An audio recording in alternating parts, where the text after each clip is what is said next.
How's it going, everybody? And welcome to the Unite World Coronation League. My name is Chopper, and we're going to be doing something a little different this time around. I'm going to be hosting the top three of the league. 12 teams entered, only three remain. We have Dark Aura, Ikigai no Tsurugi, and War Legion waiting on the lower bracket. Without further introduction, I am going to present to you our casters for tonight. They're going to be Palmer and Bloomer. Now, Palmer, you can go ahead and give your salutations, and then Bloomer can go ahead and we can start discussing what we're going to see tonight. What's up? I'm Palmer. I was really hoping Bloomer would go first because I always copy what other people choose to say about them because I can't ever think of what to say about me. What's up, Bloomer? Great intro, Palmer. And like yourself, I'm very glad you went first because I can copy what you said now. No, welcome in, guys. Glad to have you here, UWC. We are in the final week, and I know already I was talking to Chopper, I was talking to Palmer, and I was talking to Rhino before this. We're all thrilled. I'm very happy to be here, Palmer. I know you're just as excited as I am. Some incredible games going to be happening tonight with three absolutely phenomenal teams. You can find both twitch.tv Palmer with two R's, as you can see, as well as myself, Bloomer, for the win, guys. We stream. We're part of Team Wasted Potential. We had a great run in our own right, but sadly not able to keep up with the phenomenal players left in this particular this league and the playoffs here. Yeah, the top three definitely stacked. And the top four in particular, pretty much what we were expecting throughout the regular season. We did see the standings. The top four teams actually were the top best teams in the league throughout the course of the whole season. Obviously, last week we did see Jungle Griefers going down 2-1 to War Legion, and now War Legion actually waiting on the losers bracket while we wait for the first match that we're probably going to see tonight. The commissioner can go ahead and just put up the bracket so we can let these people know what we're going to be seeing tonight. Thank you so much. The semifinals on winner's side is going to be Ikigai no Tsurugi versus Dark Aura. Now, because we're in semifinals and we're in top three instead of best of threes, we're going to be having best of five. So we're going to have even more action of Pokemon Unite. The loser of this match actually goes on to the loser's bracket for a second opportunity and face off against War Legion to win a ticket to play tomorrow. Now, Bloomer, I'm actually going to talk to you first. Can you try to give me a little concept of what Dark Aura really likes to do in their gameplay? Oh my goodness. Dark Aura is what I would say, a team that I didn't know if I was going to see this far into the playoffs. And out of nowhere, these guys are playing hot. They are on fire. I know for a fact I've had a lot of opportunity to play with their jungler, Get Yoshi. Kind of a someone who I love to tease. I love to give him a hard time, but secretly we all know an absolute dark horse in this race. He is a phenomenal jungle player. He has been leading his team. He's also a leader in the back room, the dressing room, as they say. He talks and he talks and he talks, and I mean that in the most positive way possible. They, as a team, have multiple different strategies. We've seen a ton of things happen through the regular season as well as into the playoffs. They are not a team that's necessarily, hey, we only can run this. So what's going to happen here, and I've got to tell you, it's going to be tough for both sides of this. Ikigai no Tsurugi can't just say, all right, we're going to ban out that Glaceon and we're good. We don't have to worry. That's how they base their team. No, this is a team with some depth. And honestly, I'm not sure what we're going to see because I know for a fact that these teams, especially Dark Aura, who I've had a chance to talk with, they have said they want to pull out some new things tonight. They want to show that they really belong in this place. And it wasn't just pure luck that got them into this opportunity to go advance directly into the finals. It seems like deep pockets would be the name of the game between them. Now, Palmer and Ikigai no Tsurugi's side, we have seen major opportunities for them to actually be upset, but they seem to be in a class on their own, only having one loss in the regular season.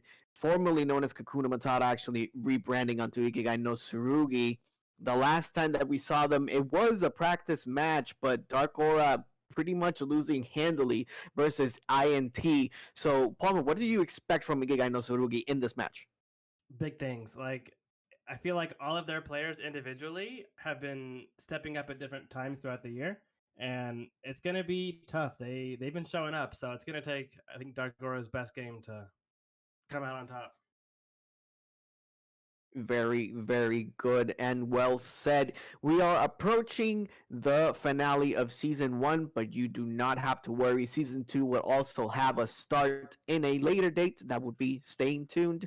Now, next week, we are going to have a discussion of how season two is going to start working out. We're starting to recruit people. If you want to work with the United World Coronation League or want to support us in whatever fashion you feel like you can do it. You can do it in front of a camera or behind the camera, whatever you prefer. You can go ahead and talk to Rhino and just share the Discord as we continue on to the next segments that we're going to talk about. Maybe a little bit more about the meta and how it continues to develop now.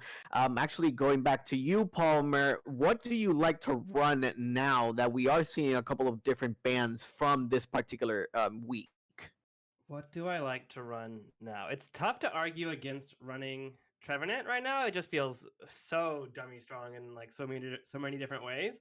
I for one have 0 games on Zacian, so I can sit here proudly and say that I'm not running that. But I think Trevenant right now seems to be like the number one of the mons that like aren't ridiculous. Definitely a number one defender when it comes to actually playing it in solo queue. That and Slowbro seems to be some of the meta that has been continuing on in between the two. Now going on to Bloomer's side, we do see a lot of Confe being played. Is that the main support that you're going to watch out for, particularly maybe for this particular set? Yeah, I think Comfy is obviously in a really strong spot. The reason being is it's not that it's necessarily an overtuned Mon. It's not that it on its own is a game changer. It's just that you compare it with so many other super powerful Mons right now. And when you have that 2-for-1 going, that easy pocket, it's not a situation like a Blissey or even a Clefairy or a Clefable where you have to stay tuned and try and really run around and read what your carrier, your main ADC is doing. You're just there. You're with them no matter what. And all you really have to do at that point is making sure you're keeping either your heals up or you're using your moves correctly to pull them in at the right time. It's such a powerful support because of the style of play.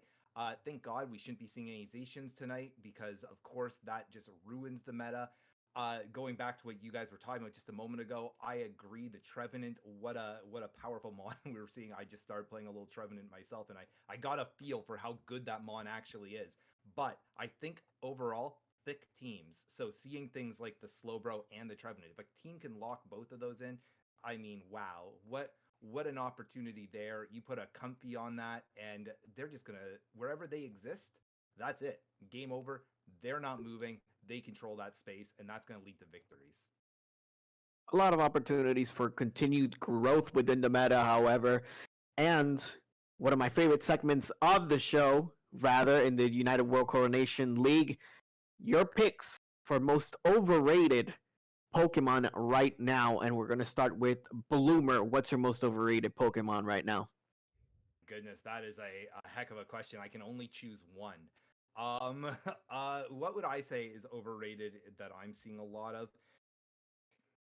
The problem is everything that I want to say. I genuinely believe that almost every Mon can bring value to a team. As long as you're playing the Mon appropriately with how it's supposed to be, things like that. I would maybe gosh, oh man, I don't even know what I want to say here because I know chat is going to roast me alive no matter which Mon I select here. You know what? I'm gonna say for a Mon that you are going to have the Comfy pair with, one of my least favorite that is still very strong, but not the one I want to see on my team, Venusaur. All right. Okay. All right. That's Still an a strong interesting Mon. pick. Still a That's an strong Mon. interesting pick. I'm Yeah, not sure. taking away from it. But listen, we all know Zera Aura is not going to be seeing a lot of game time. We don't think we'll see a lot of Charizards. I don't think that's, if I said, yeah, I think Charizard's overrated right now, come on, guys. Who's rating Charizard as S tier? I think a lot of people see a lot of value in the Venusaur, and I would say that, you know what? There's other things that Comfy compare with that are at least as, if not more effective.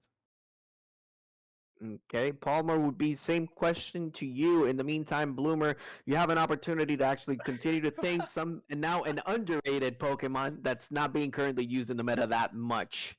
And the commissioner is completely incorrect when he said Charizard is OP because I do not believe it so. I think it is the worst character in the game right now. But that's by the by. Palmer, give us your pick. I think Garchomp is one of the most overrated Ooh, mons in the game. I see a lot spicy. of like high level UCS teams who like clearly know more than I do. I'm not there, they are. But like that mon just feels like you just run away from it, you just like walk backwards and it's sad. Like if it has ult up, that's an entirely different story. But like the times throughout the game when he doesn't have ult yet or he doesn't have it up, I feel like there's a lot more mons that would provide more value than the Garchomp does when teams are picking it. Okay, now Bloomer, I gave you a little bit of time for you to pick the most underrated Pokemon in the current season as the format continues to progress. What do you like? What would you like rather to see more in Thea Sky Ruins? You know what? And this is one, again, there's so many options you can go in different roles that we can talk about. I'm going to go ahead and say one of the ones that I personally really like to play and I don't see a ton of, it shows up from time to time, Talonflame. I think Talonflame, Hmm. if you find the right targets, things like Espeons that are just running prevalent, you see tons of Glaceons. If you manage to, and I'll even go further, Palmer knows this about me, I love to run the Brave Bird moveset. I think that is a great time, and I think it gives a lot of pick potential on some of these otherwise carry mons. Alrighty. Now Palmer, same question to you. Okay, I picked my answer and I forgot it. I'm looking back at you in IDB. Oh yeah, okay. Say Underrated. Charizard. Say it. I'm not. I do think Charizard is good and playable right now. I think it's solid, but for underrated, I think it's this is polarizing, but I think it's a Mission Machamp. I think the people who are underrating Ooh. it, because there are people that are underrating it, have not experienced the joy of dashing towards them. I think it's cross up. I can't remember, and then submissioning them backwards towards your team. And the attack speed buff you get feels so good if you hit the submission. If your team's playing with you, that move is so good. And I think, especially into Espeon, to be unstoppable for as long as you are, man, that's my pick. It seems like both of our casters tonight are actually picking Pokemon that focus on a single target and They were just just go tournaments, in yeah. without any type of trouble. Particularly Espeon, so I'm seeing a lot of Yeah. rage towards Espeon. Yeah. Just to remind everybody, we do have a couple of bans before going into the drafts. These are Gudra, Zacian, Clefable, and Cramorant. They have respective bugs. That's why they're not going to be played tonight. Competitive integrity and such. And we're just about to head into the draft phase. Now, before we start off, Palmer, I'm going to put you on the spot. Who you picking, INT or Dark Aura? Um, it's a best of 5, right? Yeah. I'm gonna say INT 3-2. It's gonna be close. Okay. Very generous. Very generous. And now, Bloomer. You know, I gotta tell you, I want to be a Dark Aura believer. I think that if they're playing at the absolute best of their capabilities, they can pull away with this one. But very similar to Palmer, but I'm actually gonna say it goes INT 3-1, and hopefully Dark Aura keeps their confidence high, their spirits high, and go into the losers bracket and put a very strong fight up against War Legion. Both casters choosing their respective teams. Let's see if the morale can hold up. Fear of elimination, not quite yet. War Legion is still waiting on the wings. We're just about to head into the draft phase. This is going to be Ikigai no Tsurugi versus Dark Aura. First draft, game number 1. And this is going to be absolutely fantastic. Of course, Palmer, we've talked about this a ton in our own Discord calls, with our team, with everything, as far as how important this pick ban phase is, and more specifically, how phenomenally well done it is here at the UWC League. With both teams having 3 bans, it really does add a whole other dimension to this game that we don't see necessarily in the regular pick ban or draft phase of whatever they call it. I suppose the regular tourney mode. Oh yeah, yeah. I think it's a lot of fun having 3 bands. It's similar to like how I also enjoy League of Legends. It's similar to like that band phase, and that's always been fun to try to like think about what teams are going to pick, and it's been the same here. You don't know what's going to happen because there's so many things that can be banned or so much that goes into the mind games of it. Yeah. Yeah, if I can interject as well, it seems like it's also a better opportunity for us to continue to see Pokemon that we don't regularly see, and the meta right now is kind of stale. The basically what we're seeing in solo queue is always the same things, Ashi and Comfey, and all the stuff that we usually see. So it's nice to actually have a breath of fresh air in something like the Unite World Coronation League. That's exactly right, Chopper. It's first off, we're seeing mons that you may not actually see because you're right. The problem is right now in the current state of Unite, I think it's no hidden secret. There's a pink elephant dancing in the corner of the room that tells us that yes, there are certain mons that are absolutely overbuffed. They're overtuned. They're very, very strong. So things like an Espeon, if you don't see that ban, well, hey, that's a great selection.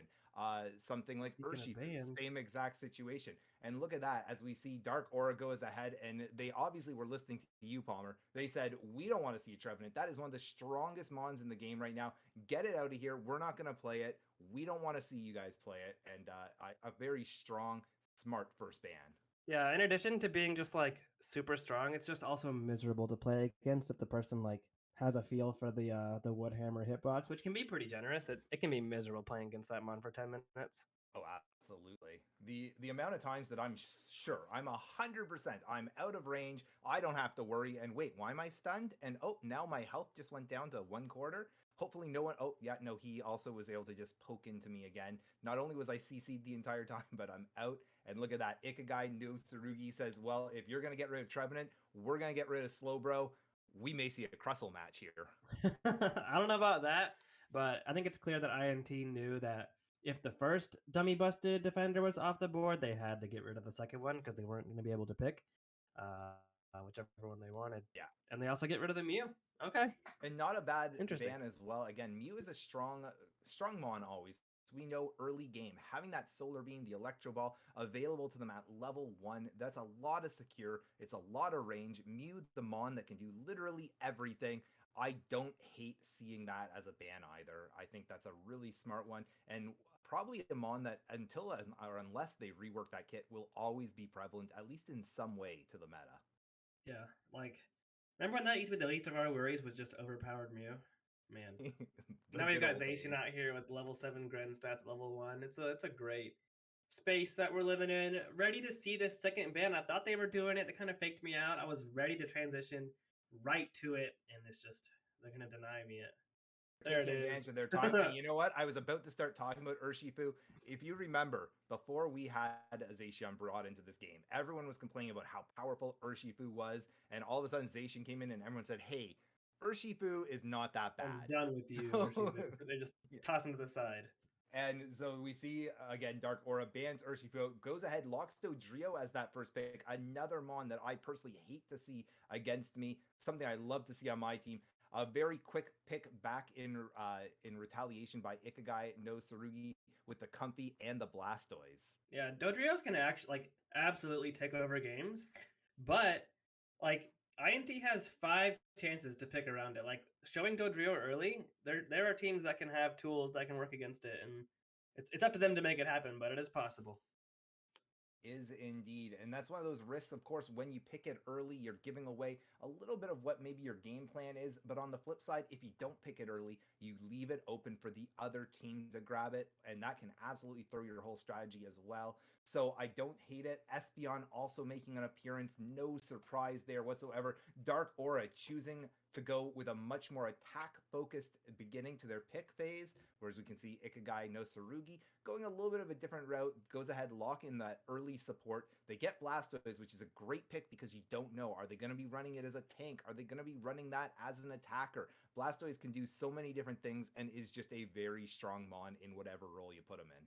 Yeah, that Blastoise pick, being able to flex is huge. If Dark Aura doesn't pick either like Mamoswine or what else defenders left? Snorlax. Like if they don't pick a defender here, INT could pick a defender with their third pick and then ban one as well. So like Yeah.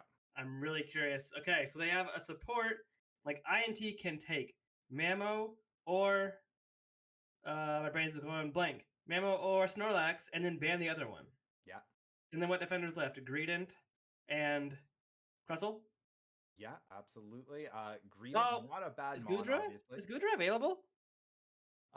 Gudra this week. That's a Gudra is not available this Okay. week. Sorry, I very should have sorry listened when for. y'all said bans. Okay, yeah, no Gudra. They don't care what I said. INT. Screw the defender picks and bans. They've got what they want. They picked them a champ. They banned the Delphox. And I know Screw what I you said. loved. I know you love seeing the Machamp though, Palmer. Let's not pretend otherwise. Yeah, I'm ready to see submission. Submission does not feel bad into Dodrio push. Feels pretty good into SB. I'm ready. Am ready as well. Delphox banned. So again, a lot of those ranged attackers just off the field right now. That being said, they do have the Espeon already, Dark Aura. So we'll have to see how they want to retaliate with this. Again, they get their final ban, and it's so funny because you think that with there being 3 bans on either side, that 6 bans in total per game, maybe it's not that important. You can kind of throw one away, but it's so not true. Every ban is so critical here because it can be the difference maker. Ikigai no Tsurugi may have an exact plan, and if Dark Aura can pick that apart right now, if they can recognize what the team comp is and they get the right ban in, it can throw everything through a loop and it can give them a massive advantage going into these last 2 picks. Yeah. I feel like Machamp they could have gotten later, and like Delphox could have been a really powerful pick on INT's team, but maybe DA also just knows how powerful Machamp is, and INT took it from them. I think we might have just gotten a random third ban on DA side. We did see the time go out, but I'm thinking that there's a situation potentially where they just were not able to do it. I'm just looking right now. I don't see anything specific about that, but it looks like there you can see it went from Decidueye to Sylveon as that third ban. But And now we're it's being baited out. What is it going to be here? Live on twitch.tv. You think things are happening, guys. We think things are happening. Who's it going to be? It Decky is again. Decidueye. Get that Decky out of here. A favorite mod of mine to run, and you know what? I totally can see why you wouldn't want that poke damage coming in on your team. So if you're not running it, sure, let's just get them off the field. Yeah. Especially like, I don't know. Banning out poke makes me think Bussy would want to be heals instead of safeguard. But at the same time, man, safeguard would be really good in a submission Machamp. So I'm ready to see what these last 4 picks are to see how these comps are going to work out. Absolutely, absolutely.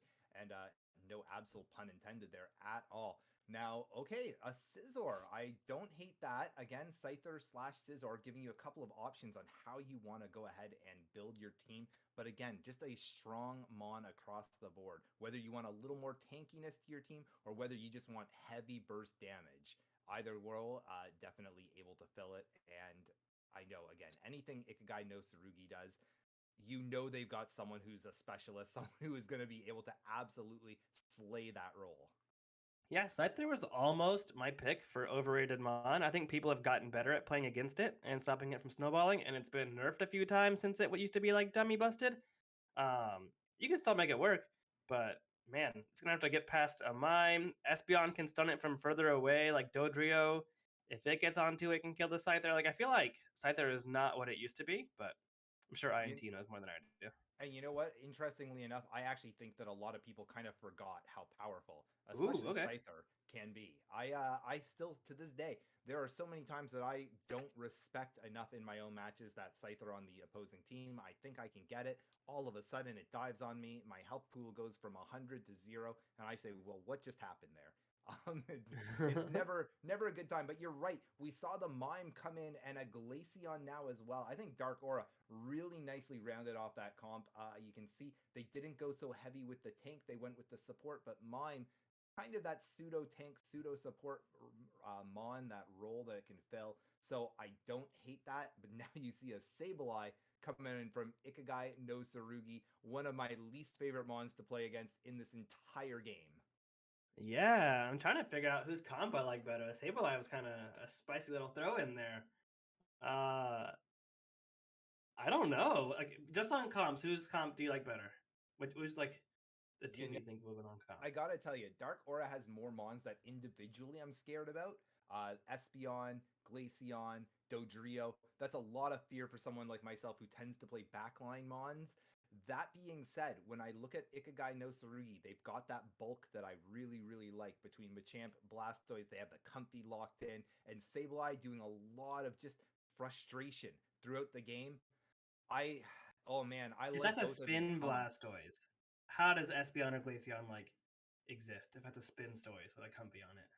And that's just exactly it. Blastoise, Comfy, such a strong one. Again, when we were talking about our own choices on who's overrated, who's not, and I said the reason I said Venusaur is because of the fact that I think there's other Mons that Comfy pairs with better. Not that Venusaur's bad. Blastoise was exactly who I had in mind this entire conversation.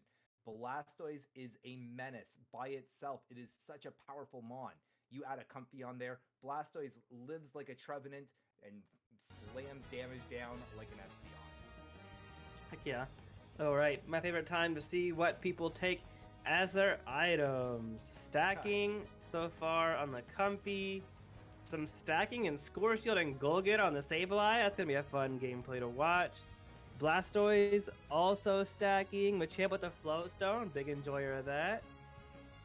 Dodrio had the Score Shield. Swapped it for the AS Cookie. Been seeing that more often. Lots of spoons. Well, not lots, but some spoons on Dark Aura side. Do you run a lot of stone yourself? I used to.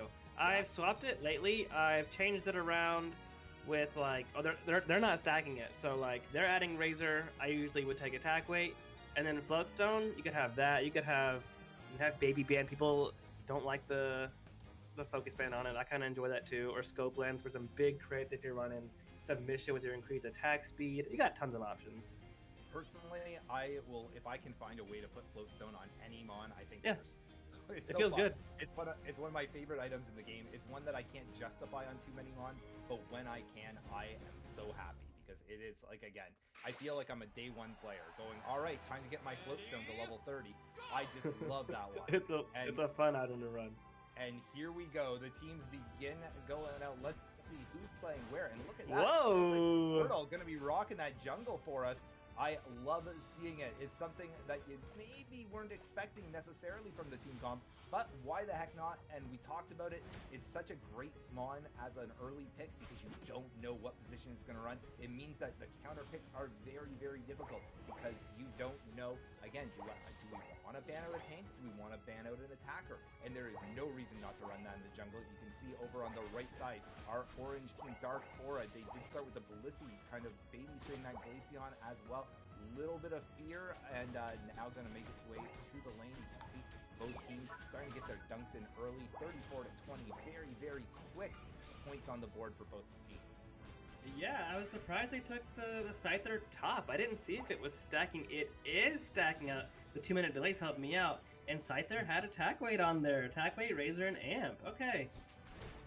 Yeah, don't hate seeing that at all. So, again, I love this about the UWC League. These teams are doing things that maybe you weren't expecting, but what a brilliant play it actually is. It gives Scyther those opportunities to get those early stacks in. Blastoise is going to be coming in very, very early, probably by the first objective. We should be seeing Blastoise, and we already talked about it. You rapid spin in, you just take over that space. You also follow up with an ultimate. Blastoise has the potential to take over this game very early. Yeah, I think he'll need a good second gank. I didn't see how good his first gank was, but he definitely has a chance to be 9 by then. I think even if he's not, he can still be a War Turtle with rapid spin combo and a Comfy on him to buy some space for his team as well. Because there's not a whole lot of bulk on the Dark Aura side. I agree, and we're watching as the Dodrio drops some big things. And oh yes, I knew it, Palmer, as soon as I saw it. The thrill in his voice, you heard it, chat. That is actual, genuine excitement. Like a kid at Christmas, Palmer gets to see his dream Pokemon, Machamp, running submission. And we'll have to see how that works out for them. Submission Machamp is definitely beatable. Like, I yelled submission, then he got stunned into a wall as soon as he flipped. But like, man, it can be a lot of fun. And if your team's ready, it can be like pretty powerful in terms of making big plays. Now we can see currently it looks like 3 on the bottom for both teams. Tears. Oh no, there's Sableye coming back. So 3 on the bottom right now for Dark Aura. A little advantage for the space, but there you see it. That rapid spinning Blastoise just at the moment, just taking that space. Says, "Let me go ahead," and you can see first kill going in the direction there for the on the jam patch. Not exactly what you were looking for, Bomber, but nonetheless. Both teams starting to posture for position. It looks like up in the top, Dodrio making quick work of 2 months. Gets a little cheeky, says, let me go ahead, drop in a little extra coinage, a little extra change, and then maybe I'll make my way down. We'll see what I'm in the mood to do. And right now, it is Dark Aura with the position trying to rip, but there you can see, oh, he's going down. Machoke is not going to be able to do it, and it's the right side team, Espeon, managing to get that final secure. Yeah, that Machoke is desperate for level 7. He's level 6 and doesn't have the dash to get in. And when he ejected in, when he died the first time, it was a one-way ticket. He had no dash out, and he cannot wait for level 7, and he just took Dodrio into it. But yeah, Dodrio up top, doing a lot of work. Dark looking very good right now, early game. You're right, not only did they manage to get that bottom objective, but now Dodrio went ahead, broke the top node, and is working on trying to send that Aleki down barreling into the second tier. They managed to get it before anyone's even close, and now that means that Ikigai is going to be forced to play a little bit of defense, playing some catch here, and they got to hope that maybe Dark Aura doesn't push them too hard. One down though quickly, and now it looks like they're going to go ahead and take that space. It's just Comfy though, trying to defend that tier 2 node, and I got to tell you, not the Mon you want to leave by yourself. Thank goodness Blasta is managing to make their way, should be able to take over the space, should be able to go ahead and defend this, and looks like they did a great job doing just that. Yeah, can't stop him running the tri-attack agility Dodrio, which I feel like is way less common right now, and they're absolutely like popping off with this. So they're doing really well, but I feel like we haven't seen a whole lot of tri-attack Dodrio in a while. It's true, we usually see Drill Pack, but you know what? Again, you just know what you're not only comfortable running, but what you think makes sense against the team you're playing, and so far, super effective. Man. And there you go, another big kill, and now it's Comfy going to try and run away, but not able to get away. The double-edged sword that is Comfy. A phenomenal Mon with your carry, but if they do get taken out, you are just out there by yourself with a hope and a prayer, and that's about it. I think Dark Aura has caught INT, at least from this angle. It seems like they've been a little bit disrespectful. I think INT just thought they were going to outperform and was going to be easy, and DA's punishing it really well. Yeah, DA coming out very strong, and maybe you and I may end up eating our words here, Palmer. I'm ready for it. Because so am I. I would love to see DA come away strong and exactly what you said. Make them prove to everyone watching right now that Dark Aura is not to be messed with. This is a team that's a serious contender in the UWC League, and they want this win. They want to show that they are the best of the best out here. They want to have that bragging rights going into Season 2, and now you can see, once again, they are getting kills, and now it's the Machamp that gets taken down, this time by the Mine getting that last hit, and you can see up on the top, Aleki being completely ignored at the moment. No one cares. 4 minutes left on the clock. Dark Aura 220 to 69. Yeah, like props to INT to make sure they ended up getting that second bottom objective. I think it was a Reg Ice. And the Blast It is a did Reg good Ice, job yes. burning it, and Machamp was buying some time. So they have gotten some EXP and a little bit falling back into this one, but they've still got a lot of work to do. That score is not close. But you know what? As we all know, the score only matters so much until that final fight. And now we can see ult being popped by both teams. Lots of things happening. And it looks like, oh my goodness, they went in a little deeper than they should have possibly. Ikigai knows to really getting caught out. And now the final 2 still up for Dark Aura. Say, here, let's just send that towards, again, their tier 2 goal. Are they going to try and push it in? I would have thought no, but here's Dodrio making a little bit of space, saying, hey, let's go for a walk. Like a Dodrio taking that pet Aleki outside, quick pee, gonna see what happens, and nope, there's just a little bit too much snow on the ground. I'm gonna go ahead and run away, back off. I don't need to be out there. You go do your own thing. And now you can see once again, it looks like the Scyther and the Blastoise is gonna be able to block that fairly easily. Man, I feel so bad for that Machamp and that Sableye that we're trying so hard to get through the mime to put in points bottom. And by the time they got the mime down, there was just the Blissey got down there, and then the Glacia, the SB, somebody else got down there too. And they didn't get to get any points in bottom. And what you'll notice is Dark Aura already in a position, zoning out, and it's a Reg Steel that comes up at 2:24 left. Reg Steel, the the Baji, as you like to call them, Palmer. Baji God smiling upon Dark Aura this time. They're going to go ahead, get that attack and special attack increase going in. not contested at all for this final fight, and that can be an absolute difference maker.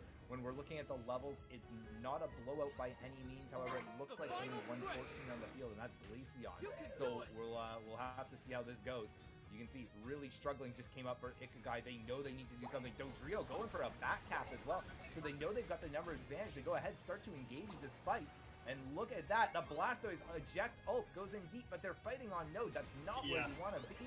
You can get out of there. Mime tries to wall it off, not going to be able to. There's the rapid spin we talked so much about, doing tons of work, but once again, Mime managing to get away. Finally, we see one kill go down. It's Espeon that's taken out. That's for Dark Aura, and now the space is all there right now. Ikigai ripping away. Are they going to be able to get this in time, though? Looks like no, only half health. And oh my goodness, 2 down. Sableye and Sizzle, or Scyther rather, being taken down. Here's the Dodrio comes running in. Thinks maybe I can go ahead secure it way too early, but that's all right. They don't mind. They just want to zone out Ikigai the best they can. That Blastoise, though, living forever. And he gets it! He gets it! The rapid spin Blastoise. Having that they need on him, 300 points. They need 3 big dunks. Excuse me. Are they going to be able to do it? Dodrio goes down. That's a big start for them. And there's 2 dunks. They are still 101 points away, though. They cannot just get a one-piecer. They need something. There's the 50. They're now within the 100. And 493, 386. Ikigai no Tsurugi gets into the lead for the first time this game. Wow, this is absolutely insane happening in front of our eyes, Palmer. What happened? So, I know Blastoise backed up to Rip. Who else ripped with him? The Comfy and the Machamp, maybe? It was Comfy and somebody. Yeah, there was a few different mons that made their way back there, and then Dark Aura, thinking they had the opportunity, started to go ahead, but that Blastoise with a Comfy on it, we talked about, can just exist, live forever, and that's exactly what happened. He lived forever, rapid spin when he knew it was about time. Hopefully I get this, and sure enough, again, the gods smiling upon Ikigai no Tsurugi, specifically on the Blastoise. He says, hey, go ahead, get that last hit, win the game for your team, and that's going to give them a 1-0 advantage going into this series. Dodrio put in 200 points during the entire first fight. They put in 50 in the top inner, they backed up, picked up some more balls and farmed and put in another, 100, I should say. They put in another 100 in the enemy's, home base, and then still had time to ult there to the Rayquaza and be there to almost steal what was being bursted down by INT, but didn't get it. Absolutely I'm looking at the delay. Ride. Yeah, it was Blastoise, Comfy, Machamp. Yeah, a wild ride, and you know that if you're on Dark Aura, that one feels bad because they were in control for, I would say, the first 8 minutes of that game.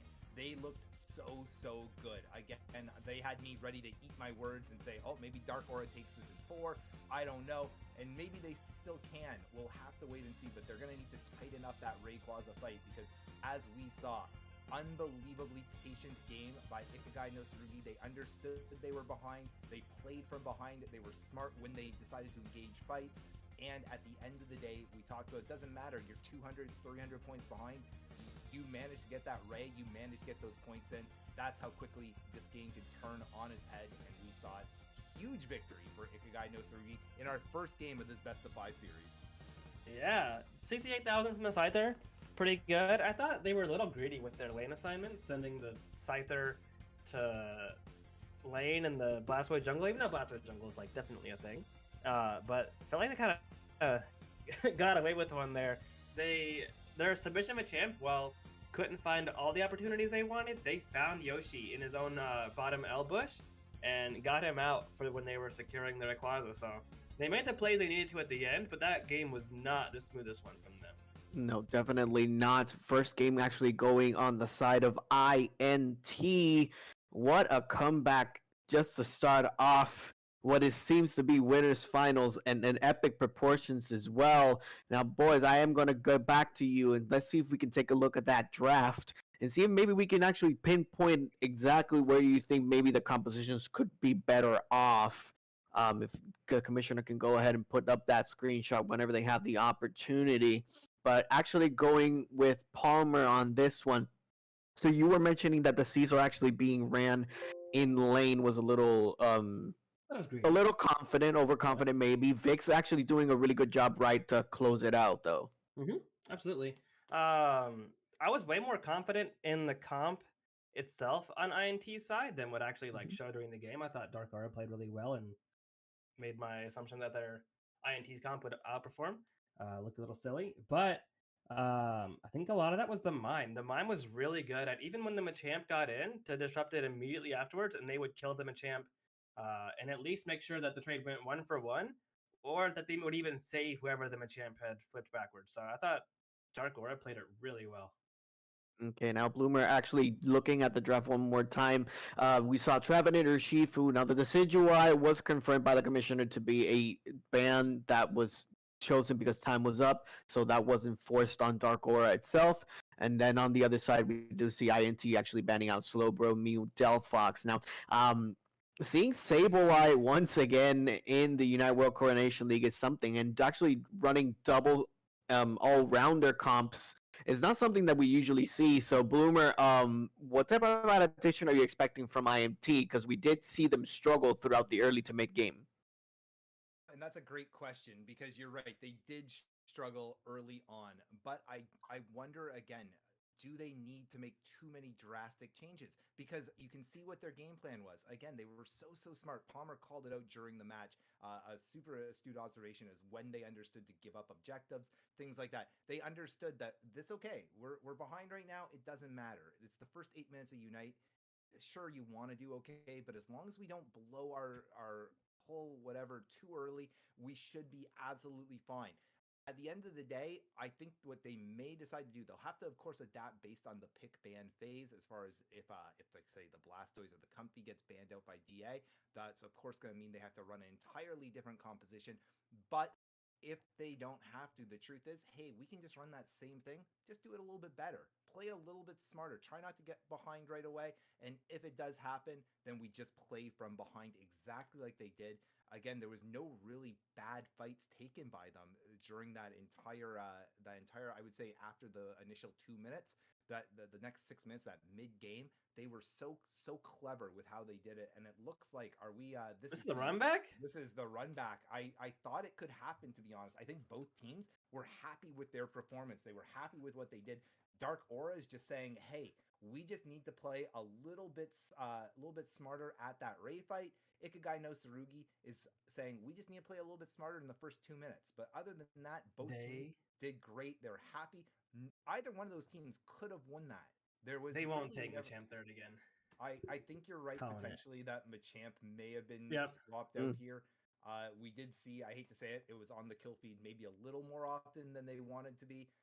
Like you said, Palmer, before they hit, I believe it's level 7, they don't really have that proper engage, and maybe they found it just a little too difficult to get to that Yep. point early on. And Absolutely. I don't think they'll take Sableye either. Like I don't think it opened up more opportunities than any other Mon would have. I think they'll start the Sableye out as well.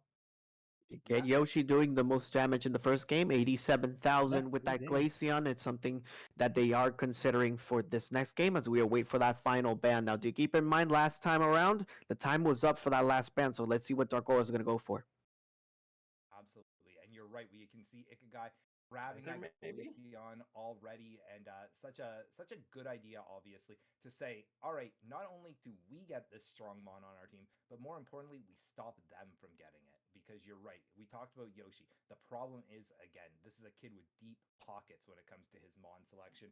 I already know for a fact that he goes, all right, I can't run Glaceon. Not a big deal. Here's my list of other 9 Mons that I'm ready to turn to. And that's one of the great things Ooh, about him. Wow, look at that. Dark Aura. Apparently, more respect for that Machamp than we were expecting here. it's We'll got go good ahead and pressure. say Like now. you're scared to step up too far, knowing if you know like how far it can engage on you from. It's got good pressure, but I didn't feel like INT like took advantage of that like oppressively. How's what the word I'm looking for? I don't know. I didn't think it was that scary for them when I man. Okay, well, But Dark you know Aura, what? they're respecting it. They obviously, maybe they felt again, it's just a comfort pick that they can get rid of. You can't get rid of Blastoise Comfy at this point. Obviously, they've already selected it. You can't do anything about that. Maybe, and I think if it was me right now, they obviously have a lot of fear for that Trevenant, for that Urshifu, which I completely can understand. But I think they wouldn't hate if they could have got that third ban before they Ikagai got a pick. I wouldn't have been surprised to see either Comfy or Blastoise as that Mon. Yeah, INT now going for the double defender that I thought they would go for in game 1 when they ended up picking the Sableye fifth. I thought they would go for a second defender. Yeah. And so I'm not surprised. I'm kind of surprised to see it be Snorlax over like a Mamo or a nope, just a Mamo. And man, Snorlax. It's not the most exciting mon, but if you're good with it, you can be a bully. I feel very similar. It's one of those mons that when you're playing in your ladder match, maybe you're not too concerned about seeing a Snorlax on the other side, but one who knows what they're doing. If they can really effectively use that block. I have been bullied by Snorlaxes on just about every role I played where I'm just standing between a Snorlax holding block and a wall, waiting for their team to mercilessly take me down. Just like absolutely shred me, send me back to base so I can start again. And I've had that happen over and over and over. And now we can see Dark Aura does go ahead with the Decky this time. Decidueye, one of my favorite mons to play, one of my favorite mons to see on the field. Yeah, and they kept in mind. I'm not surprised by that. It worked for him until the very end when they got a Ray flipped on him, but it was working for him. Yeah. Decky can be good if you can hit the Scyther from far back, but they have a Comfy who can kind of reduce some of that poke. So this is a tough one to pick. There's definitely, we can see there are a few selection differences here.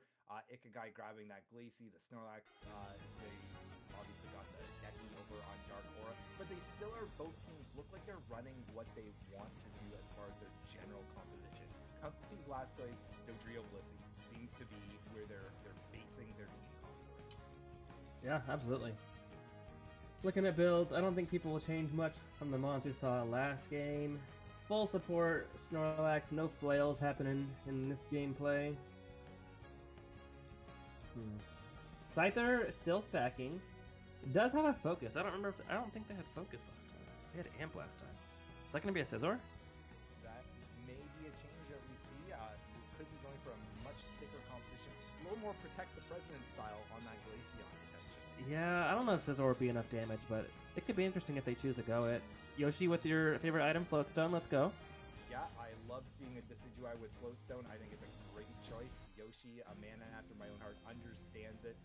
That being said, again, I'm looking at these team comps. This could go either way. I really, really worry for Dark Aura. What's the solution against that Comfy Blastoise? Is it just we gotta out-secure it, so we're gonna have Decidueye and Espeon ready to grab this? Or are they gonna try and actually take that Blastoise out of that final fight some way? Because you can't have that happen again. You can't be winning for 8 minutes of a match and then give it up because a Rapid Spin Blastoise just survives for too long. Yeah, I don't know if, like, it would take so much to take a Rapid Spin Blastoise out of the fight. Like, they have Espeon and Decky, but like, if Blastoise is spinning on you, he's going to be damaging at least one of those squishy Espeon, Decky, Dodrios. It's going to be tough to take him out. And not lose at least one in the process. Not having a Slowbro or something there to just take that mon out of the match, and that's really the best counter I can think of. And obviously it was banned out early on, not able to be used. And now we're going to see as most teams again get their early stacks in, get those early points, to start just posturing, see who gets the most farm, who gets those early advantage levels, so that first gank for either side is going to be the one that puts them into the lead, going into those early birds. Yeah, INT's having a really good lane phase down bot. They've had a lot of pressure. They got the early Glacie on Evo. Snorlax is miserable to try to contest on farm. And I got a quick early 3v3 up top. Nice slow smoke. Oh my goodness. Kill right now on that Dodrio. Comfy getting the last hit. Always feels bad to be taken out by a Comfy, but it does happen, and now you can see it is going to be Ikigai no Saligi with the advantage on that top lane. They do a great job going ahead and zoning that out. They should be able to get the Blissey. They do, but now the Dodrio is back and going to try and get that one kill at the very least. They need it, but Scyther manages to get out, and now Dodrio once again. No way. Oh, but a big kill from the Owl in the back there. Does a great job. Gets actually both kills, and that's going to make it at least a nice even trade as far as kills. Yeah, that was a huge double kill from the Owl over the wall. They would have been in so much agony if they'd have lost 2 for free there. Yeah, no, absolutely. Not what you want to see. Again, if you're a fan, you never want to see your team going down with all those early kills. It's not that it's not possible to catch up, as we saw just in that last game, but it's not a fun position to play from. And now you can see it looks like the Comfy riding on that Scyther as Dodrio once again manages to get out. Such a fast mon, squishy as can be, but oh, there you have it though. It's War Turtle getting a kill on Decidueye and now running away. Doesn't want that Dodrio to chase him down. Goes ahead, drops the water spout, follows up with the rapid spin water spout, says, please don't hit me, please don't hit me. Dodrio so close though, running back to node, not gonna be able to secure that kill though, and runs back onto their own side of the map. Yeah, I'm guessing the decky face checked the War Turtle. Like, if he finds you and he has rapid spin's enough to do 80% to 100% of your health, depending on like how the levels line up or how much of it hits you. So I'm sure Decky was sad to be wherever he was when a rapid spin War Turtle walked up to him. Absolutely. And now with only 8 seconds left until that first objective, you see still a lot of fun playing up on the top. It looks like 2 and 2. However, that first kill going once again, Ikigai no Sarugi. So now it's 2 of their mons up there. Only one, the Blissey for Dark Aura staying up. Dodrio's going to be making their way down, trying to get there in time. We're going to have to wait and see though. Snorlax doing a block, trying to get out of there. Espeon does manage to stun him, but hey, Snorlax, you thick. At least 2 C's, maybe 3 C's of thickness. Manages to survive, and it's Dodrio making it just in time to get that secure. Very, very nice. And now Dark Aura, the Ducky, uses ult and, well, gonna go ahead and start pushing with all that extra damage, that poke damage from afar. You can see a couple of dunks coming in. Are they gonna be able to break that node? Are they gonna want to break that node? It looks like the answer is no, as more and more Ikigai shows up and they're pulling away. They're just trying to get back to node. And it looks like Scyther, you said overrated. I said I knew you were gonna bring that up.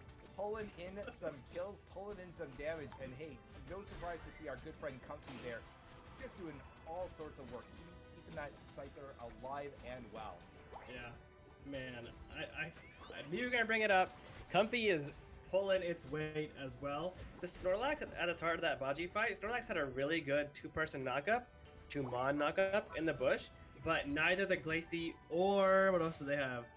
Or I don't know, something else. The Glacie and whatever else it was were not ready to follow it up, and that engage Snorlax had didn't matter, and they ended up losing that fight. Now you can see Snorlax doing what defenders do best, and that's just defending the node. Blissey does manage to sneak a little dunk in there, but still nonetheless 2 being held, or 3 being held by 2 rather. And up in the top you can see it looks like a bit of a fight starting to break out. It is going to be the Blastoise that managed to get that secure on Alecki, and now you can see with that first node gone and a part of the history book. They're going to go ahead and start pushing it into that tier 2. They're letting it do its own thing. It looks like Mine should be fine to block that on their own. And oh my goodness, look at the damage. Once again, Snorlax trying to get the dunk. Gets it off just in time. 25 left in that bottom tier node. And it looks like there's Ryogo going to be following up with a ton of damage. Decky almost finishing that secure off. Just missing those arrows. Snorlax very, very quick. Doing more motion than you would expect from him on that size. And manages to get back, grabs the berry, back to full health, and now with the team there to back him up, they're able to push those mons away. Dodrio, though, sneaking that cap in behind, and they're going to go ahead and break that first tier node as the Alecki crashed into the tier 2 for Dark Aura, but no one there to even worry about capitalizing on that. Yeah, it wasn't a good overscore by any means by the Dodrio to break that node, but now INT has no way to go back and heal if they wanted to reset the fight. So that might have been why they chose to break it on a bad overscore. And man, that's a tragic reset for the Glaceon, who was looking to burn it down, and it did not even have the same plan. Yeah, I hate to see it. I mean, you love to see it when it's on the enemy team, but when it's you that this happens to, those resets, they can, they give it and they take it away. And that was one of those times that for that poor Glacie, it taken it away. And now you can see Dark Aura going ahead, full control over that bottom area. They're going to grab all those birds, no problem, and they're going to go ahead and start farming as they make their way either to, looks like they're probably going to be pushing up to that top objective. They should be, I would imagine. Although we can see Dark Aura's Blissey going ahead, sneaking in behind, looking ready for that back cap. I don't hate that play if they can get through the Snorlax. Snorlax, though, does he block it? No, the Score Shield manages. Yeah. Yeah, Score Shield Blissey manages to get it off. And that's a very nice 40 piece that's going to set them up for a really nice overcap. And I always say, tier 2 dunks, when you can get them, are gold. They are worth their weight in gold. They're worth more than that. They're worth 2 Scythers and a Blissey. because it does so much, and it sets up for potential massive overcaps, Ooh. which can make all the difference. As you see the fight breaking out again in the middle right now, they are crossing. They're going to try and break this bottom tier node. Ikigai doing a lot of work. Felicity doing everything they can to stop it, but not going to happen. That's a 43-pointer going in there. Ikigai's a lot more composed this game. I was surprised when they didn't get the second Baji. Like, they had the numbers advantage. The Mime was holding the Reggie Lucky up top, and they just, like, made a couple of misplays, and they got punished for it. But overall, it feels like they run around the map a little more aggressively, but also more cohesively as a team. Yeah, and the score reflects that too. 226-203. Much closer than it was last time we were getting ready to go into this Ray fight. Only 15 seconds until. And you can see both teams doing their last minute shopping. They're just deciding, what are we going to get? The family's coming to visit. We want to make sure that we can impress them. We got something on the dessert table. Perfect. All right, now let's go ahead. Let's start getting set up. And that's exactly what they're doing. You can see both teams a little bit on that button of the 2-minute mark. No one really setting up early, but it's Dodrio once again going to be looking to do a back cap. It's a little bit of an aggressive move, but it does shift the who's got to actually aggress this fight, and that I don't hate. And now you can see those Scyther and the Comfy going back on that Dodrio. Dodrio just sprinting away. Rotating him. Not a chance to catch up with a Dodrio very often. And now you can see it. Both teams pushing. There comes the ultimates coming out. Ikigai no Tsurugi dropping every Unite move they've got, it seems almost. They're holding on to a few, though, as the Dark Aura team pulls back. They recognize we don't need to go into that right now. There's no reason. We're in a fine spot. Let's wait those out. Now we should have at least an opportunity to re-engage this fight. I thought Scyther was going down there, but the Comfy got on him at the last second and brought him back. And both teams showing so much discipline right now, Palmer. Neither one wanting to over-aggress this. They're about to see right now, they're struggling to keep up.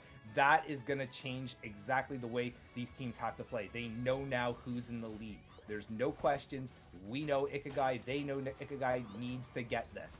Meanwhile, Dark Aura going to be playing a little more defensive. They understand that we need to bait them in, and if we can bait them in and get a kill. But there's a kill. That's a huge one. Dodrio and Espeon both just went down, and now with the Scyther going down, that is a 4-3 advantage for Ikigai. They may not get a much better opportunity than this, and you can see the rip has begun. They've got about half health, but it's a Blastoise and a Comfy doing the damage. There's the Rapid Spin. It may have been early, but they also are just trying to get that damage. Hit this Rayquaza. They know they got to get the Mime, and they do manage to. Now it's their opportunity. Espeon coming in, though. Espeon very good at that secure. Does he get it? He does. With 10 seconds left, Espeon manages to pull it out, and what an insane steal. Is it going to be enough to save this game for Dark Aura? You can see they're trying to get that dunk. Snorlax not able to do it in time, though. I'm gonna have to see what the exact final score was. Yeah, I think the Glaceon's gonna want that game back. They went to help the who went.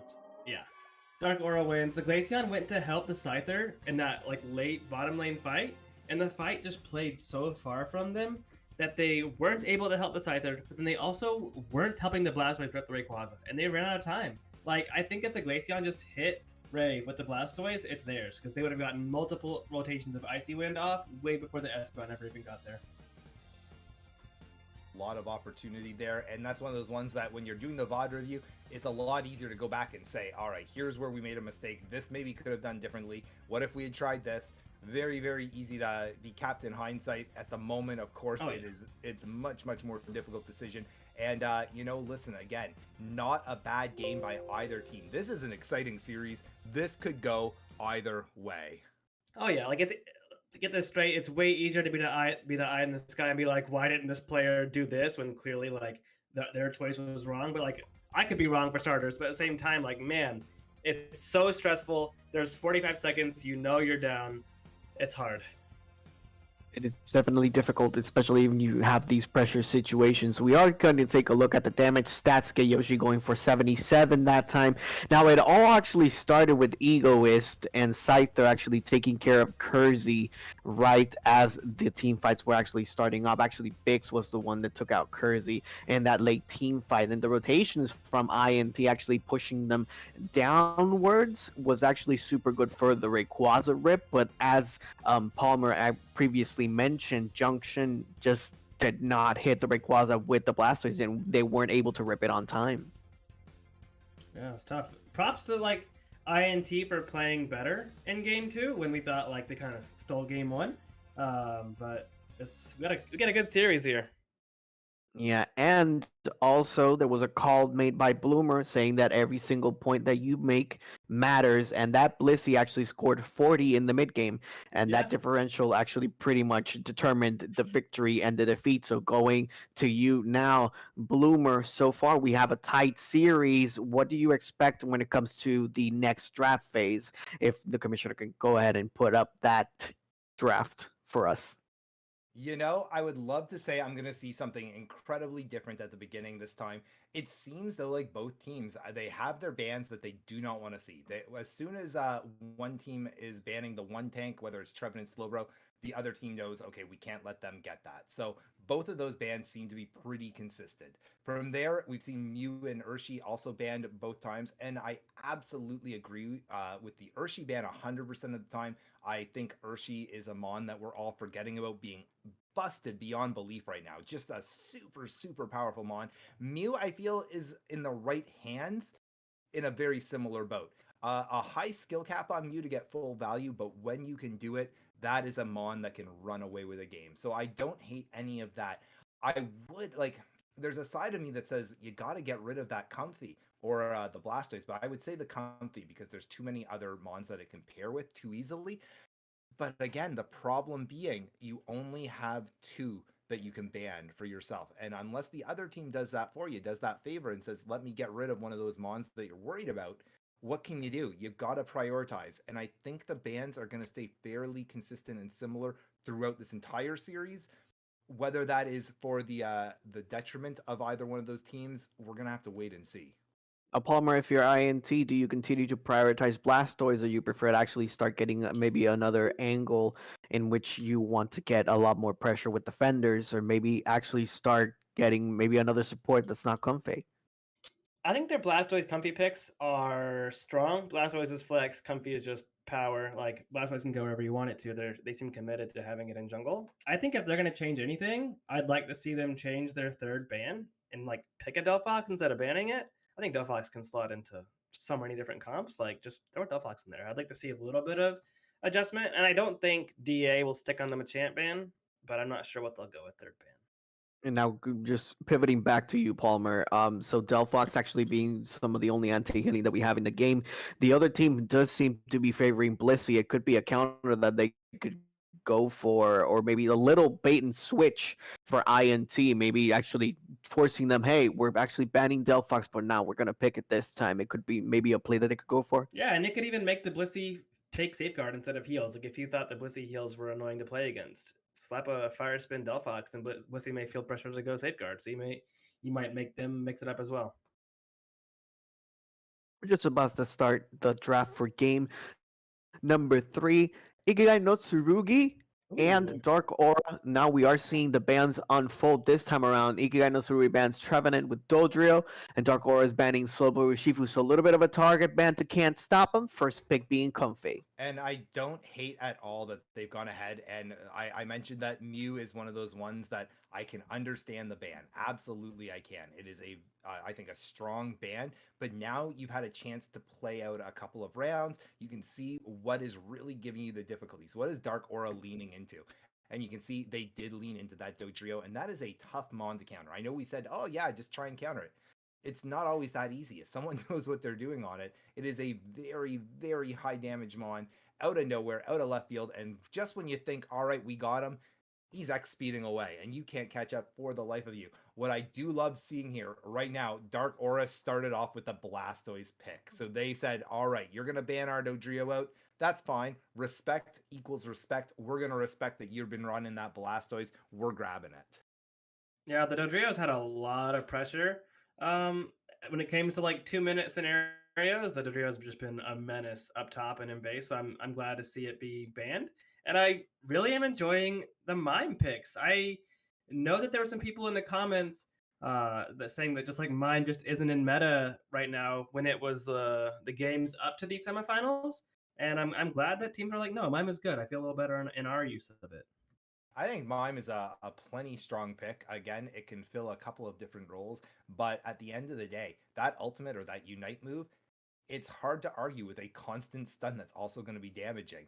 It Yeah, is a AoE stuns, pretty good. yeah. It turns out I don't know if you knew this, Palmer, but CC is actually really strong in this game. Especially with nerfed Like, full heal. yeah, who would have guessed that one? I know you all tune in for this incredible, insightful commentary, Yeah. things like that. CC turns out is good, so I don't hate that mime pick at all, and I think again it's interesting to see. We talked a little bit again. It was Chopper bringing up how are these teams going to adjust, and we're seeing how they're adjusting. They're choosing each other's mons. They're saying, well, now you can't play it because we're gonna play it. And again, we talked about how deep these teams are. It's not a situation of, well, this is my one comp I run, and if we don't have that, we'll run this comp. No. Yeah. They each player, every single one of these players individually has 7, 8, 10, all sorts of mons they can flex to. So it's never a problem as far as that goes. It just means that when you ban out my mon, all right, no problem. I have to change up my playstyle a little bit, or I have to flex to a mon that I'm just as comfortable on, but that I'm gonna have to again adapt. I'm no longer gonna be the rip for my team. I'm gonna be the secure. Yeah, the Scyther ban, I think on DA third makes a whole lot more sense. I think they could have banned it game 2 as well instead of the Machamp. That does leave Machamp open for INT because they have the Mime this time because Mime was really punishing the Machamp engages. Submission Machamp beats Rapid Spin Blastoise. I'd love to see it. And, it definitely is an option. You can see we got the Blissey pick again for Dark Aura. Going to rock those heavy heals and potentially eggs being thrown around. Potentially the safeguard. We'll have to wait and see what they decide to do. And, I'm hoping that time limit was just that we forgot to reset it. And it looks like Yeah, it's a reset. No that is worries. perfect. That's what I was hoping for. Machamp gonna be locked in. Palmer, I know every time I hear your voice just perk up about 3 octaves. I'm telling everyone I know he's not on the screen, but he sits up straighter in his chair. He is thrilled to see that Machamp pick. Yes. Big fan of it. It's just a lot of fun to watch, man. If a team's ready to, hey, you caught me sit up in my chair. It's a lot of fun to watch. Like if a team is ready to capitalize on the picks that it's making, it's so good. Sylveon kind of surprising to me. Sylveon, I don't think is that surprising. Maybe it's not the strongest evolution right now, but you already have a Glaceon, you already have an Espeon on the field. I think Sylveon can do a ton of work still, and I think I'd rather especially have a Delphox.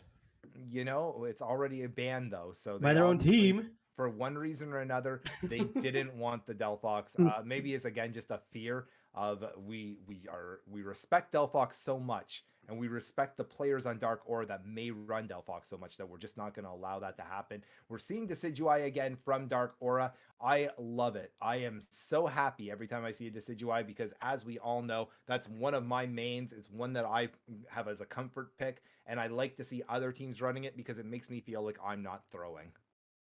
Yeah, I hear that for sure. Oh my goodness. I don't know, man. I don't like the Sylveon pick. I feel like there's so many better picks. Like Mew is up, Pikachu is up, and I hope they make me eat my words and have the best Sylveon game of their life. That's what I'm ready to see. Still no stacking on Machamp. I have questions. Well, they do have the float stone though. So sure, yeah, so they're good in your eyes. Yeah, I actually prefer that. Listen, when you can go fast, why not? And you know what? Submission goes fast. You come in with the float stone submission dude. Who's getting away from that? Nobody. That is Maybe true. I'm the idiot.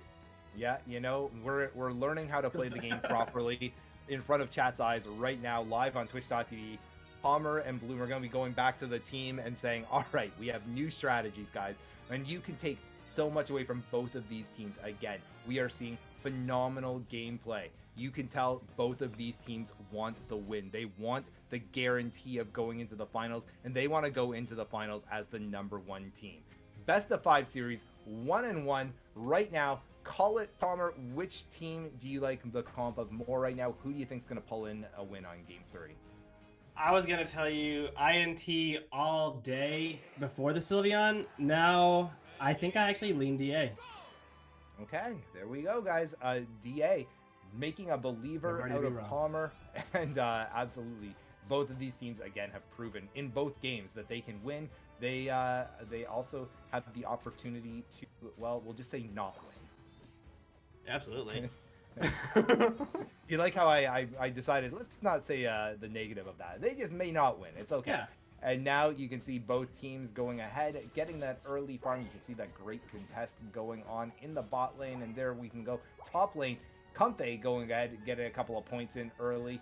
I'd say the early advantage of Ikigai no Tsurugi 8-6, but I think it's too early to call the game right now, Palmer. Absolutely. That was a brave invade by the Machop there. Like, honestly, like a Blissey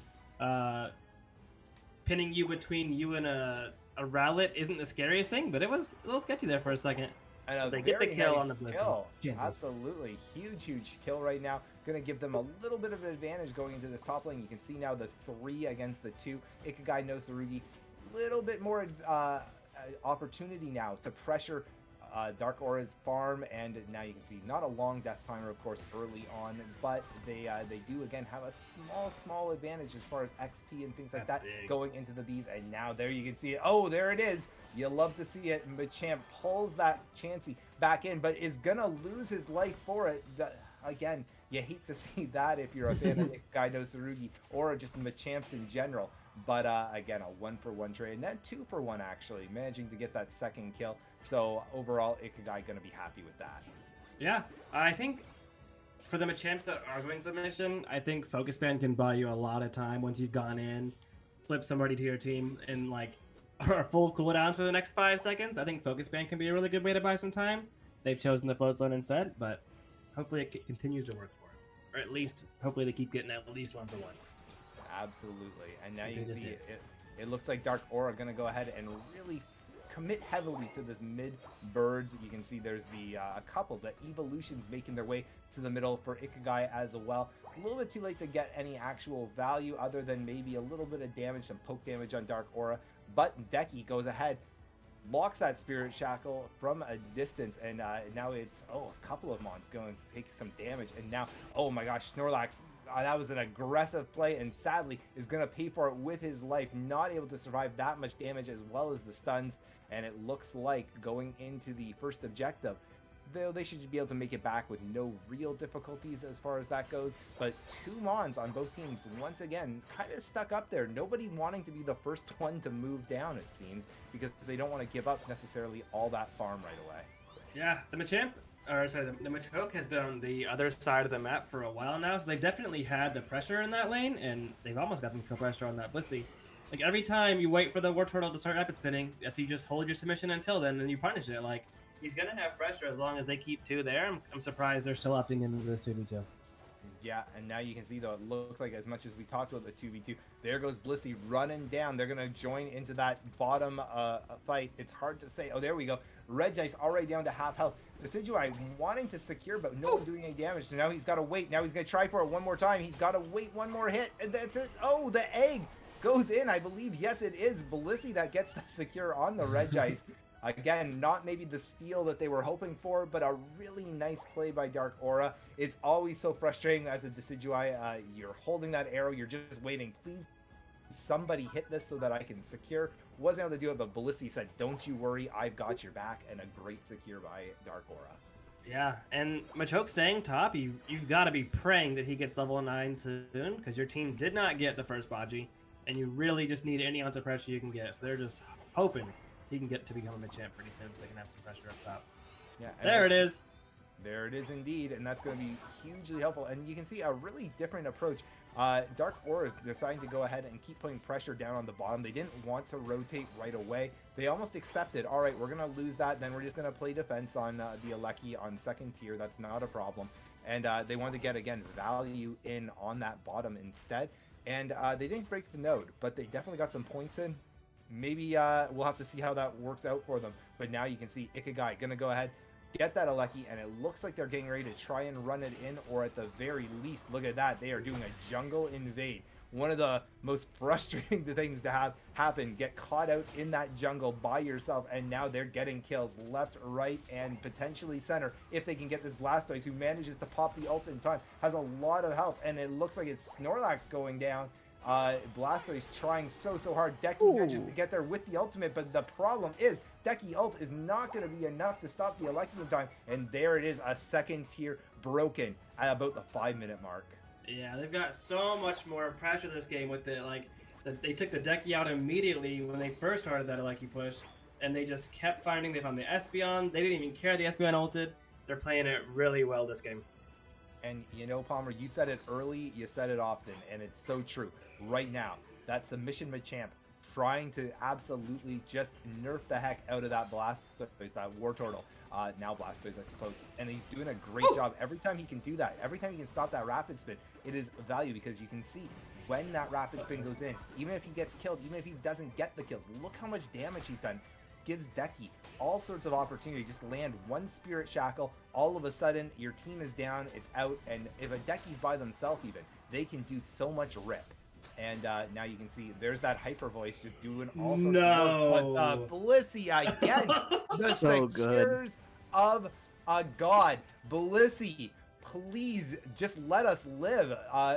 We only exist by the goodwill of this Blissey right now, because anything they want to be taken out, they just do it. Vix played that fight so well. They killed the Decky past their node. They were buying all this time. The Sylveon dripping Hyper, I poo-pooed on the Sylveon pick. Hyper Voice Sylveon's a good ripper. They were doing their job too, but Blissey just gets there at the last second and gets it with an Egg Bomb.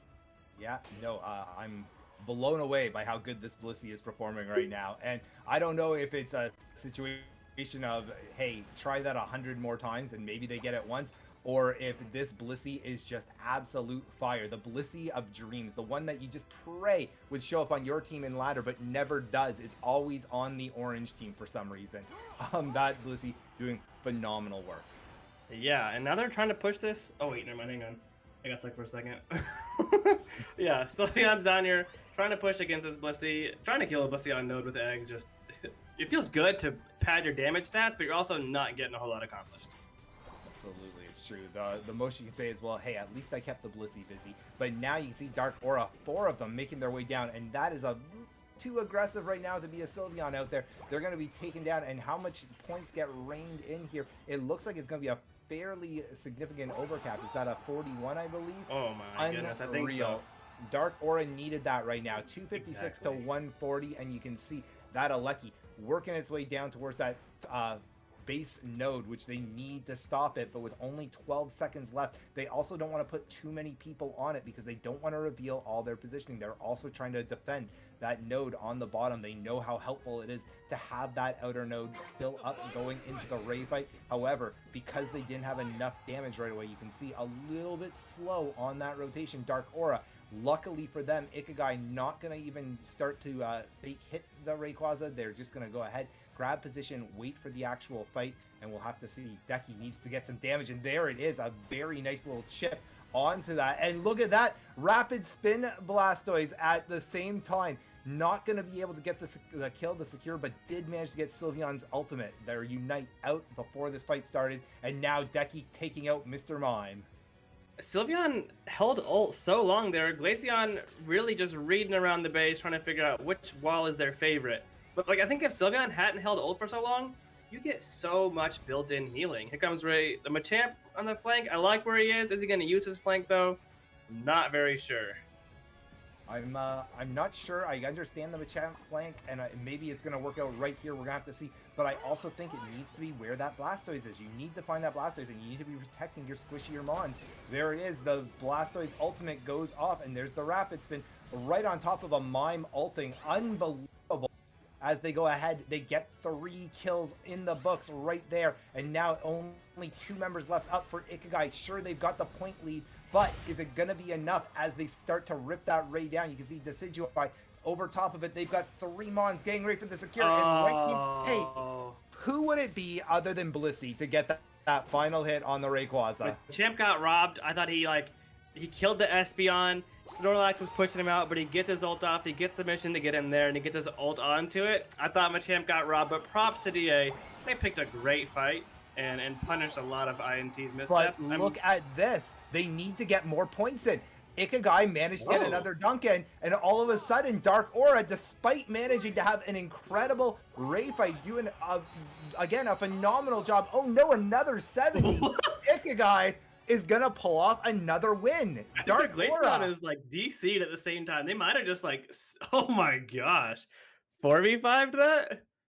Wow, unfriggin' real, Palmer. I cannot believe that. I thought that Gotta was watch going to it be a again. Dark Aura victory, and it looks like in the end, no. They got those 2 additional dunks, 100 plus 70 something, I believe, and that's going to be enough to skyrocket them to a 2-1 lead in this best of 5 series. Yeah, I wanted Machamp to look for the decky a little more than they did. You're right. Like, it is one of their only tools to work against the blast with, like you were saying. But that decky being able to just throw arrows like the entire time, I really wanted Machamp to look for it sometimes. But man, how did this game? What do we see here? Yeah, you know, Constant. Yoshi. It's a constant back and forth. Yeah. It Um, is. It's It is. insane. Has been, yeah. And do keep in mind now, INT 1 win away to advance onto the finale tomorrow. Egoist doing their job with Machamp, but Zakari doing most of the healing on the Machamp as well. And just like Palmer actually mentioned beforehand, that Egoist actually got the secure stolen. We got to give a shout out to Kiro though. And that the Ektos is actually going in for so long. They were doing such a good job throughout the course of the match overall. And we could go ahead and take a look at that final draft before moving on to game 4 here. Bloomer, anything that stands out in particular? You just mentioned it, and I'm going to say it. Kiro, if you ever want to leave Dark Aura, you let me know, because with a Blissey like that, we have a spot for you on Wasted Potential. I mean, my goodness, that was insane. It was like every objective they showed up to. It was like, let me just secure that. Don't worry, there can be 4 of them around. I don't care, whatever. Let me throw an egg. Got it. See you later. And that was genuinely incredible gameplay. That's one of those ones where I mean, I feel bad for Dark Aura as a whole to lose that one, because of course these are both phenomenal teams. I want to see them both win. It can't happen, but I would like to. But that Blissey, oh my gosh, that is a heartbreaking loss, because what more can you do as a player? I don't think there's much. Yeah, they Paul, found a great fight. Go ahead. Didn't get the win. Yes. That's all I was gonna add. Go ahead. No, go ahead. Oh, okay. Then I'm gonna send go it to ahead. you. Okay. Like, I felt like Dark Aura found a great fight, and almost like, it's hard to say like deserved to win the game, because if you deserved to win the game, you would have. But like, I really thought they were going to be in the driver's seat and win that game. Like, props to INT for keeping what seemed like a chaotic end. And I'm thinking the Glaceon was disconnecting, unless they really just like were heavily strategizing where they're going to jump out when they get on that jump pad. Yeah, they did DC officially. So and unbelievable. Crazy. That's the sort of moment where, you know, if it goes the other direction, oh, you're upset, because what can you do? Again, we all know, as much as we all love this game, it's no surprise to find out that, hey, once in a while there's some connection issues. It's happened to literally every single one of us. Have you played more than 10 games of Unite? Chances are you've been disconnected at least once, because that's welcome to Pokemon Unite, sadly. And yeah, to disconnect at such a crucial point of the game, that is potentially a heartbreaker, because this is such an important game. And as Chopper mentioned, this puts them now into a position where they only need to win one out of, what is it, the next 3 games or something like that. It's a great position to be in, and they need to win one of the next 2. That's that numbers. Thank you, math. Palmer, you're phenomenal. Yeah, we got there. I knew we'd get there eventually. Listen, I've always said I'm a product of the public education system. You can't hold this against me, guys. Yep. I have other people around for this very reason.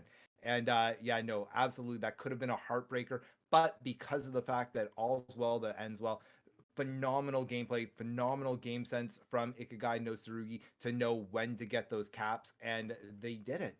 Again, the fact that they got those 2 additional 100 and I believe 76 was the number. It really made that game almost uncastable, because it was like, well, DA won, congratulations. Yeah, you had to interrupt me, because I didn't even realize what was happening. You always got to keep the eye on the board, boys. Yeah. No problem on that front. We are going to go ahead and start off with the draft phase for game number 4. First bands, Trevenant, Comfy, Slowbro, and Dodrio.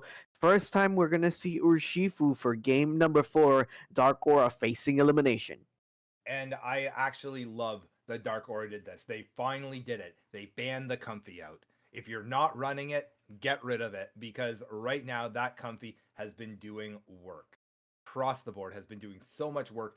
And they were obviously worried about the Urshifu. That's why they kept banning it. They said we just have to run it. There's no way around that. Well, they said, wait, we can ban Comfy and we can pick Urshifu. Like, this is Yeah. pretty nice too. Yeah, this also can work for a composition. Who knew?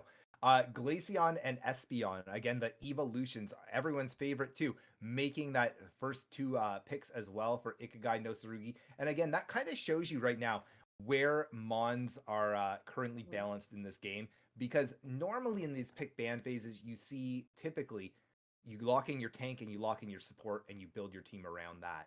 Not today. Urshifu, Glaceon, Espeon being your first three picks. Well, I think there used to be like a clear drop off between like tier 1 supports and tanks and tier 2 and 3 supports and tanks. And now it feels like there's a lot that are just like worth picking. I think Defender's a little more top heavy right now with Slowbro Trev being very high up in the tier list. But like you can play a Hoopa and feel just as competitive against a Blissey or a Clefable or an Eldegoss. Like there's so many other supports and like some defenders that you can pick as well. So I'm not super surprised to see less of a prio on them. I am surprised about Sylveon prio though. I don't understand this one. I think Sylveon has a lot of potential. With the hyper voice, it's so good. If you land a hyper voice early, and you can, if let's say they do pick a Blastoise right now, big surprise there. If you can land that hyper voice, you can chunk a lot of health away very quickly. However, I do agree that there's other mons that make sense as well. Obviously, though, you and I are here casting. These are the guys that have made it all the way. They probably are aware of things that you and I are just trying our best to wrap our tiny little minds around. And you see it, 3 evolutions once again making their way onto the field. The EVs are, we'll say, in a very strong position right now. Yeah, but like again, everything you said was right. But if you put Sylveon and Espeon in the same lane, how does Sylveon ever farm when Espeon just secures everything with the move that I can't remember the name of that they just throw at every single camp and they secure? Psyshock? Psyshock, thank you. There's no doubt in my mind, and I think in most people's minds, that Espeon especially is just about one of the most overtuned mons in the game at the moment. Again, leaving Espeon as a potential pick is a scary situation, but you can see why the bans have gone the way they have. Again, Trevenant and Slowbro, they're just terrified of these strong tanks. You need to get rid of them. And it's interesting because we've seen a lot less of the heavy tank gameplay because those two aren't available. We haven't seen any Mamos. We have seen some Snorlax. The Blastoise has made a constant appearance, but often people don't really want to run Blastoise as that tank build, and we're seeing it. It's been the rapid spin style of gameplay. Your favorite? I believe my absolute favorite. Anyone who's ever watched me play Blastoise knows. But no, it's true. It's again been interesting because of how the bans have gone in this. And again, I think things like Dodrio Comfy totally make sense. I'm 100% behind that. I'm so happy Dark Aura finally did that. I think that's going to give them a lot more opportunity going into this potentially final game for them, potentially not. And I'm it's interesting to see the Blissey as well, because obviously they said no, we just don't want you guys to heal. Yeah, it's cool. Like INT, I was confused. Like, why'd they ban Machamp? Like, oh, they picked Blastoise. They're probably going rapid fire, and they don't want Dark Aura to have Machamp to disrupt it. And then it's weird that Dark Aura now is banning their own Mon. Like both teams banned their own Mons from last game. Yeah, a lot of I think they're deciding how do we best counter. And again, we talked about this, and I feel like I'm blue in the face saying it over and over, but deep pockets, and that's what makes a difference between a B tier team, an A tier team, and an S tier team. If you can say, hey, it doesn't matter that they've target banned 3 of my Mons, I have 3 others that are just as good. What comp do you guys want to run? That is truly the mark of a phenomenal player. And what we're seeing here is 10 phenomenal players playing again a best of 5 series here in the UWC League.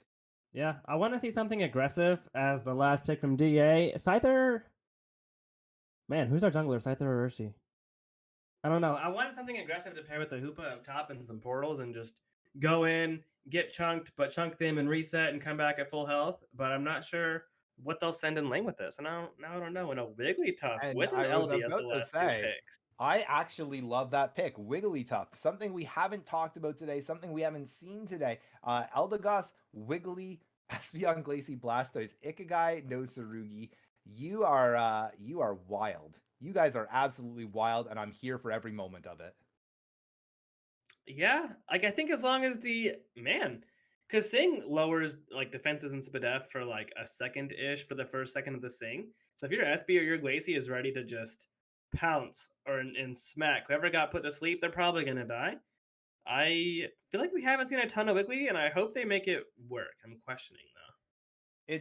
It's not a mon, you're right, that we've seen a ton of right now. It's a funny situation because Wigglytuff has had its moments in the meta, and it's also had moments where it looks like it's going to be meta, but then after a week of like, oh yeah, Wiggly's really good, it just falls off because there's so many other mons that people feel can run in that same position, or maybe they do a little better, or maybe it's something else like, hey, we're just gonna totally change kind of the way the North American meta is running.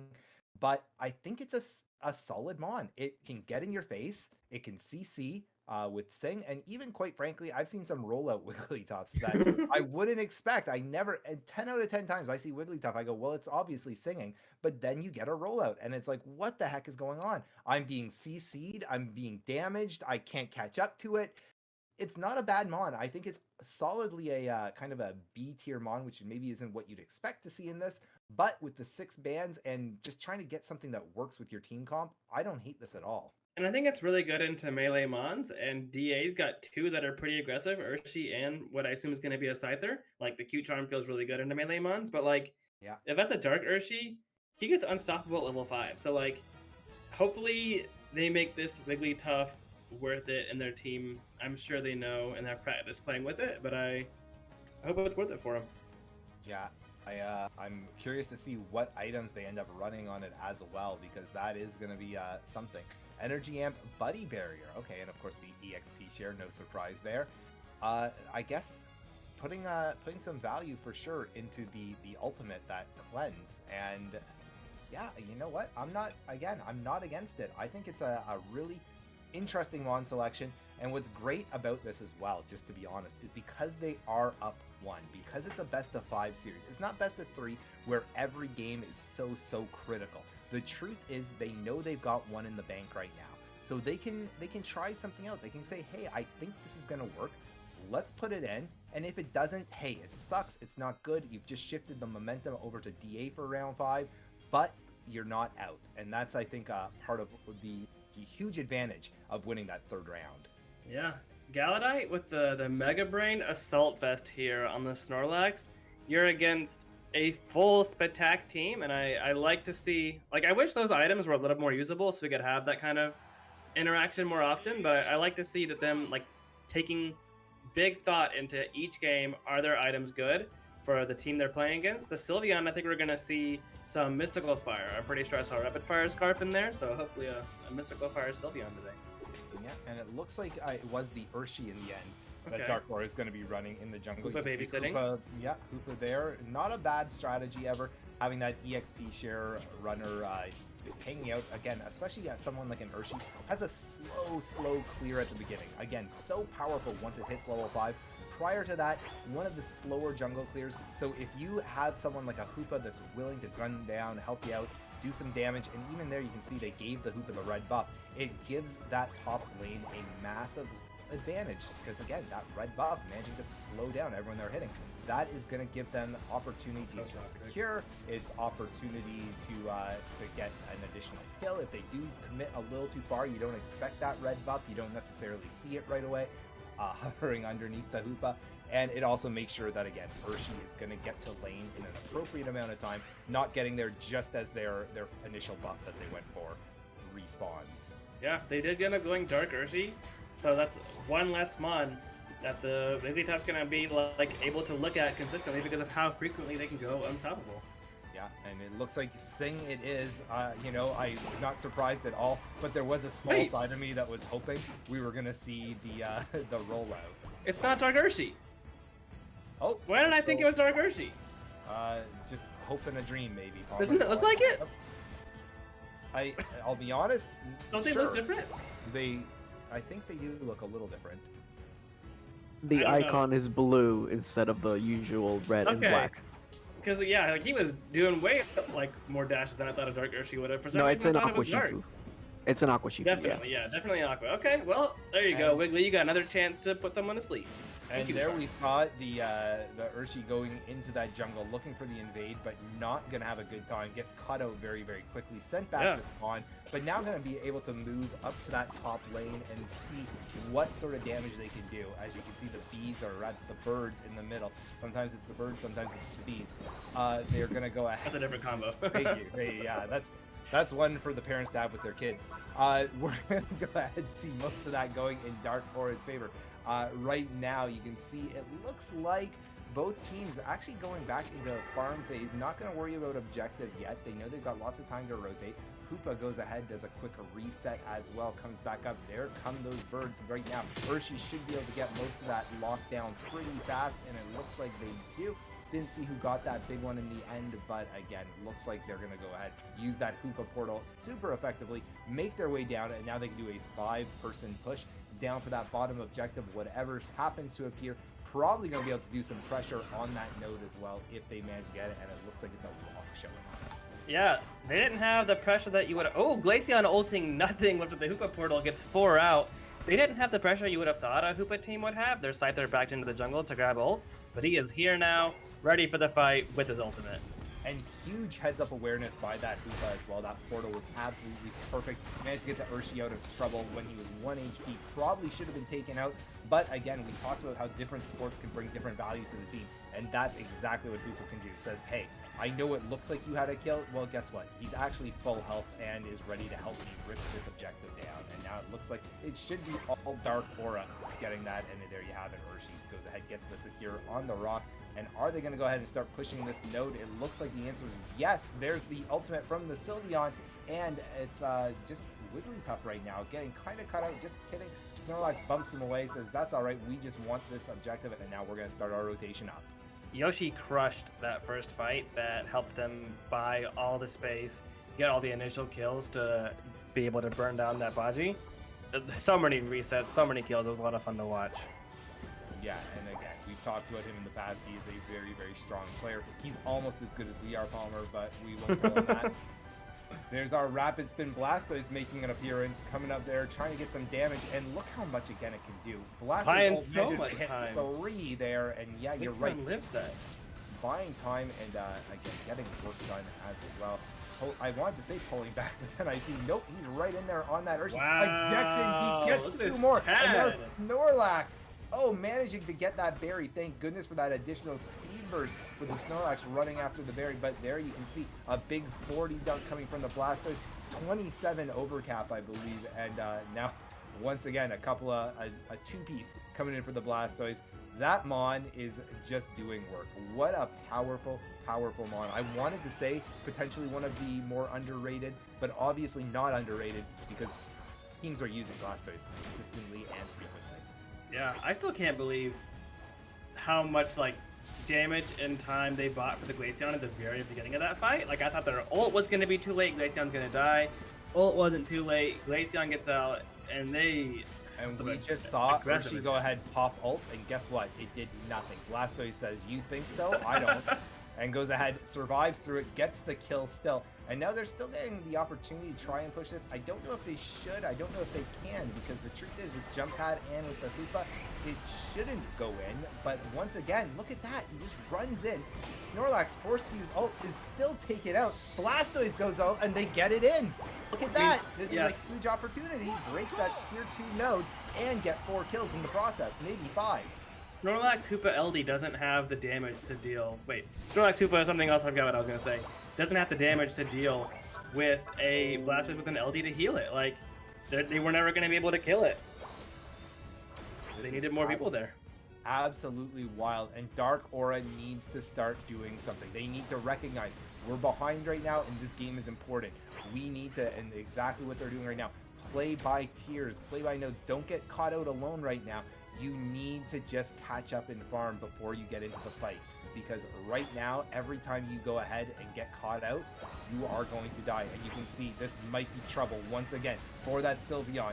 Sylvie very, very low, going to be taken out by the Rapid Spin Blastoise. who I feel like has been the focal point of this entire series. Blastoise, just getting kills and not being able to be stopped. Look at him go. He says, I don't even care. Snorlax and Scyther sounds like a delicious meal to me, and Blastoise goes ahead, runs back to join the Eldegoss, get a quick heal, and they're probably going to go ahead and just hold that space. They killed that Sylveon, and Sylveon had Draining Kiss there to like buy some healing and buy some time, and it didn't matter. It was still enough damage to one-shot the Sylveon, just like it's about to take out a Supa before they can even get out of their own portal. And again, just pointing it out, level 14 right now. So Blastoise tanky. is running away with this. Who on the team of Dark Aura can deal with that Blastoise? You can't get near him. And the problem is, Blastoise, so smart with the position, keeps going ahead, taking over the space, taking the areas that they know Dark Aura needs to be in. And that's exactly it. Look, once again, going into the jungle says, go ahead. What are you going to do? You have to send 3, maybe even 4 Mons if you want to deal with me. And it looks like they're going to see if they can walk this all the way in. And I hate to say it, but at 2 minutes and 10 seconds left in the match. Greedy. It's greedy, but it's also potentially a game-winning play. But can they finally catch this Blastoise out? This is going to be the opportunity they need. It looks though like probably not. Hoopa is in trouble. Oh Hoopa my gets taken gosh. out, and that is not a good situation for the Dark Aura fans. I know there's a lot of people out there rooting for them. They want to see a Game 5 because these two teams have been putting it all out on the line for us. Here we go once again. Blastoise running in. Ah, my goodness. Sylveon having to use that ult just to stay alive. Scyther, Sylveon, Hoopa fighting on node. There's the Hoopa ultimate trying to just keep the team alive, trying to say, please come here. We need you guys. I don't think Urshi's up in time to take the Hoopa portal. I don't think so either. They're going to jump out, which is the good news, which not going to be too far behind. But here's the problem. Look at this. They can't get in the pit. They have no opportunity to do anything. All they can do is defend that bottom tier node. And sure, they may get kills, but will they have the time to follow up with this? 2 down, a minute left. This is actually an opportunity right now. Dark Aura needs to try and capitalize, but you can see they are being kited out at the moment. They could use that Hoopa portal to reset. They didn't need to though. And now Hoopa going to be found without a portal for a few more seconds. They may need it. Here we go though. They're going to start that rip. It's their only opportunity, their only play. They go ahead, take the portal for reset, and now they're going to try and again get that down. Urshi waiting around, trying to get the secure. Are they going to be able to? Here it comes in. It is the left side. It's Eldegoss that manages to get the secure with 30 seconds left. 33 seconds exactly. 359 to 136. I don't think Dark Aura has a lot of opportunity left here. They are doing everything they can though, and you got to respect that. No surrender. They're not giving up. They're pushing with only... I lied. They surrendered. Yeah, IMT gave them a chance back in. They lost Blastoise and Espeon with a minute left, just straight up 5v3. And Dark Aura really was trying to get rid of everybody. They burned the Ray pretty low, like pretty slowly. And I wouldn't have minded a little more of a just, hey, get this thing off the map. I don't know. It felt like they had just bought so much time. I think they would have had the pressure advantage if INT was like, oh my gosh, they're ripping it, we got to go for secure, rather than giving them time to think about like, okay, my Glaceon shards are up, or like my cooldown for this. I think giving them that time to mentally prep for it was huge. And speaking of huge, that Blastoise damage. A lot of Blastoise damage actually going in. 95,000 Junction. Not falling far behind with 70. Vix doing their job, trying to contest as much damage as possible. 88. And we can take a look at the draft one more time. Now INT sitting comfortable in the finals. And just like Bloomer mentioned beforehand, I'm going to start this off with you. A lot of Blastoise prio, but a lot of EVs actually played along just fine. And it seems like double support comps are starting to dominate rather than just seeing double all-rounders that we haven't seen for a while. I gotta tell you, this is a great lesson, I would say, for whoever it is that ends up playing against Ikigai no Tsurugi tomorrow in our finals, whether it's Dark Aura, whether it's War Legion. Hey, maybe think about banning the Blastoise out. That is insane. They are so proficient on that Blastoise. And again, I don't even have... What's the solution? Well, we saw Machamp was being used pretty well, but Ikigai recognized, okay, Dark Aura knows how to Machamp to deal with this. Let's get rid of that. They never allowed Slowbro, the one really fantastic counter by using that ultimate, they said, no, not going to worry about that ever. So we're just going to get rid of it. Buzzwole. Um, Buzzwole, kidnap, whatever that move is. SmackDown? SmackDown interrupts rapid spin. Other than SmackDown that, interrupts rapid spin, which is yeah, one of the things that I wanted to actually talk about a little bit more, Palmer. there it is. We are seeing a lot of priority onto the Blastoise, so you would think that something like Buzzwole will actually be an opportunity for them to actually flex that counter pick now that the Machamp with the submission is actually gone in the first place. So, additional to that, you are also critical of the Sylveon pick throughout the course of the series. So, I would like to get your thoughts on that and what other improvements they could have made, maybe in the Pokemon selection. I am really impressed with how INT made it work game one. Sorry, well, the first game that we saw Sylveon, they made it work in a 4v5. Like, props to them. This one in this game was Mystical Fire, and it just didn't have anybody that it could find that it could solo kill. Like, yeah, you can, if you can find the Espeon, you can hopefully use your Mystical Fire and dash and dodge the side shocks, but like that build just feels like it's built to dance around someone in a 1v1 or a 2v2, but it doesn't do anything for you in the 5v5, I feel like. So I think it's just a mon that there are a ton of better options. Like Mew, I like the CC from a Pikachu if you want some more Spatak. Like, I just think there's better options. Now, Bloomer, we were discussing a lot of the play that Can't Stop Him was having throughout the entirety of the season and throughout the course of this particular matchup. The Dodrio being banned kind of felt like a heavy blow to what Dark Aura wanted to do. Absolutely. You can tell Dodrio was, at least at the beginning, it seemed like a really important part, again, what they were kind of basing their main comp around, something they felt really strong on. And you can see why. It was super successful. Dodrio was a menace on the field when they were able to play it. The problem is, of course, with that 3-ban system and with, again, a best of 5, it's not necessarily a best of 3 where it's even after that first game, what felt bad to you? Oh, well, this felt bad to me. What about you? And okay, well, we still don't want to play against Urshi though, so we're gonna ban Urshi still. You have to, you are in a best of 5, you have a lot more opportunity to really go, okay, hold on. We have one real issue that has been a consistent threat, and they're able to adapt a little bit better. And again, Ikigai, credit to them. Phenomenal job doing exactly that. And I just, all I can say is I think that's the difference in this last matchup, was that Ikigai did a better job of adapting to Dark Aura's strategy than Dark Aura did to Ikigai. Okay, and now we're seeing right in front of us the loser semifinals is currently determined. It's going to be Dark Aura versus War Legion. Whoever wins this next set is going to be playing tomorrow in the grand final in the first season of the United World Coronation League. And Bloomer, it's going to be you and I for this particular match. And Palmer, thank you so much for being here with us. Actually, we can talk a little bit about these teams while we get ready for the next phase of the draft. Bloomer, we have seen Dark Aura beforehand in War Legion, number 1 team in Puerto Rico as well. But Dark Aura has the edge on them when it comes to actually playing sets. I think if we go back into the regular season as well as earlier in the playoffs, we've seen DA actually beat War Legion both times in 2-1 best of 3 series. So absolutely, DA has done a great job showing that they can do this, and they definitely have the opportunity for the run back tomorrow in the finals. There's no question, and I think Dark Aura, if they do manage to do that, have a great opportunity again to adapt their gameplay just a little bit here.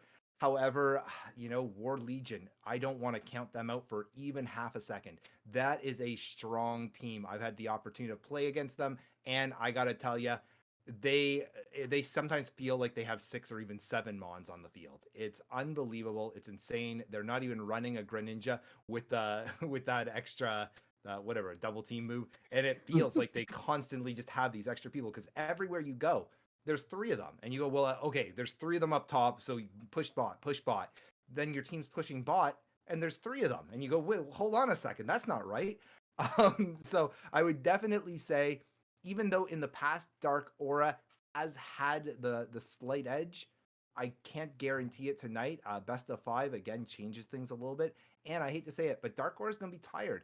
They just played an exhausting 4 games, and those were heartbreakers. Some of them. I'm not confident that Dark Aura is going to be going in at their absolute best right now, as opposed to going in maybe a little defeated. I hope that's not the case. I hope they're talking each other up right now, but there's definitely a potential for War Legion to pull this one away. For sure, for sure. And we are going to have Palmer actually hosting this time around, man. so you can go ahead and lead us off to the discussions. Go Okay. ahead, Palmer. Are there any mons that we haven't seen that you think are going to be more prevalent in this series? Let's start with Chopper. So I think that a lot of the teams here in Puerto Rico have been prioritizing a lot of Serena. That's an all-rounder that we haven't seen as much as beforehand. At least the second best team has been prioritizing it, as well as Zoroark. And Zoroark actually came up a couple segments ago, as well as potentially one of the most overrated Pokemon that we have right now. We haven't seen any type of Venusaur play as well. I am expecting the same bans more or less, just because War Legion is really in the pulse of what the Meta currently is, especially in North America, right? They are going and participating in UCS consistently. They have been in the opportunities where yeah, basically they do know what's strong right now, and they like to focus on that so they can put up that pressure. All right, Bloomer. What about you? I don't know because we just saw, of course, DA playing. We know kind of where their heads at. I don't know what they're going to be flexing to.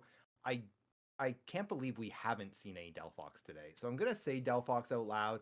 I do think that Mon is something that we can absolutely get tons of value out of. I believe it was earlier today, Chopper, you were talking about pretty much the only anti-heal in the entire game. So I would be, I'm almost shocked that we haven't seen Delphox yet. Again, I'd love to see that Mon on the field. I think it's strong. It has an incredible Unite move, the anti-healing effects of it as well. There's so many reasons to run that Mon. Why the heck not? Let's put it out there. Nice. All right. Chopper, did we ever get to hear your most over and underrated mons? Okay. I think Greedent is ridiculously underrated right now. I Okay. think Greedent, if you put up the composition that's currently especially when it comes to actually jungle stealing and being very annoying in the early stages of the game, I think it's a Pokemon that you can actually put in any type of composition and it can work out really well, especially when it comes to objective control.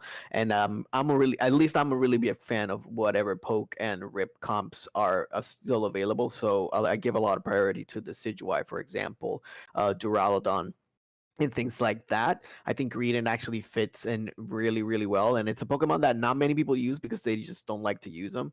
So we have a lot of Greedent supporters and a lot of Greedent haters. So you love them or you hate them. With that being said, I do not like fighting against them.